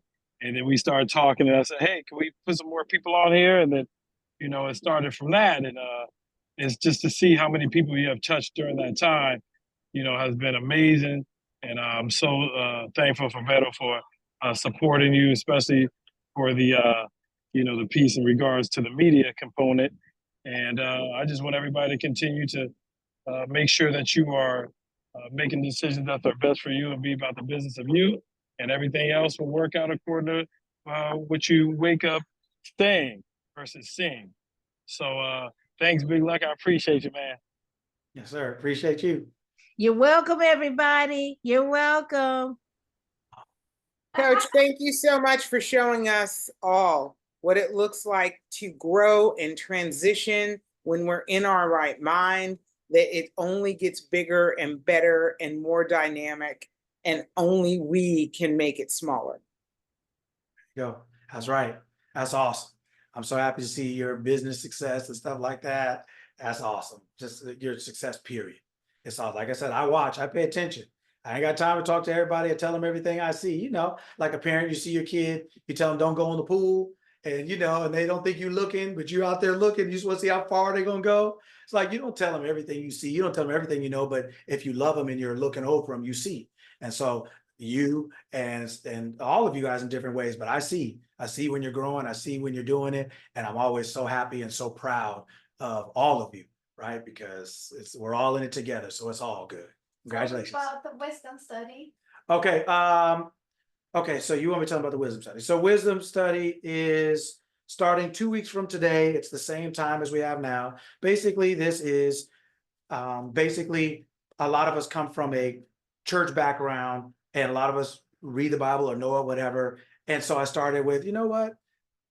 There's other people I've been doing this for a long time, and just helping them to understand what they're reading and what they're looking at so they can apply it in their life. So wisdom study is kind of like a play on Bible study, but basically we're going to be taking the Bible and all kind of books, but basically using different types of books and information in order to learn how to extract the truth of things that we can apply to our life, so we can constantly give ourselves more tools in our tool belt to be able to live the lives that we want to live, having different ways of thinking, different types of thinking, different, you know, techniques and things. It's not about the tips or the tricks or the tools as much. It's just giving yourself more ways to come to the right answer, to come to the right thought, to get yourself back on track. That's all. That's what it's for. So we're just going over, but we're going to be using books and literature and things like that to be able to do that. It's starting July 13th, 2 weeks from now, same time, 7 to 9, whatever time that is, but the same time of this class. And we're basically just going to be breaking stories down, to certain books down, whatever down, to just really develop that skill of, or the awareness of the skill of extracting knowledge and truth from wherever you find it, right? Registration starts July 1st. So on Monday is when we open registration. And then next week we'll be in Atlanta. I'll be at Dave's event. So you guys, if you see us or if you see Coach Lucky walking around, because I'm in one of the conferences, say hi to him. Yeah, He'll be eating chicken. I'm not in it. He'll be Walking around. he'll be eating some chicken. Walking around.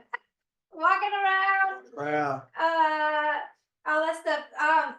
Marlon, I haven't opened the registration yet, but if you're subscribed to the Mental Academy, you guys will get the email to sign up on Monday. Maybe I'll let it go. Maybe I'll open it early for tomorrow. Yep. So, with that being said, it's been a wonderful year and a half. It was great. Nice meeting all of you here. Now, a lot of you are in the weekday, but it's just nice meeting you all, having you all. Thank you for a year and a half of greatness, wonderfulness. And now we've graduated, we're throwing our caps up in the air and we're stepping out into the world as prepared, and we just keep on living now what we've learned, right? So anytime we can help you, feel free to reach out on the Mental Academy website, and do your thing, and love you all, appreciate you all, and we'll catch up another time. I'm My giving mom you loves the your very voice. I want to say flowers. something first, I'm Coach giving you Lucky. the flowers. Thank Thank you, Coach. you. We love you, Coach. Thank you all. Love you My all. mom, Appreciate you. my mom's been Thank you, listening Coach this morning, Lucky. and she loves your voice. She just says, "Wow, he just sounds. He knows what he's talking about." So she loved everything today. And today was her first day listening, tuning in. So Really, thank her for coming for me, please. Thank you. Thank you. Have a good one. Have a good one. Bye, guys. gracias, Vero. Thank you all. Thanks, Coach.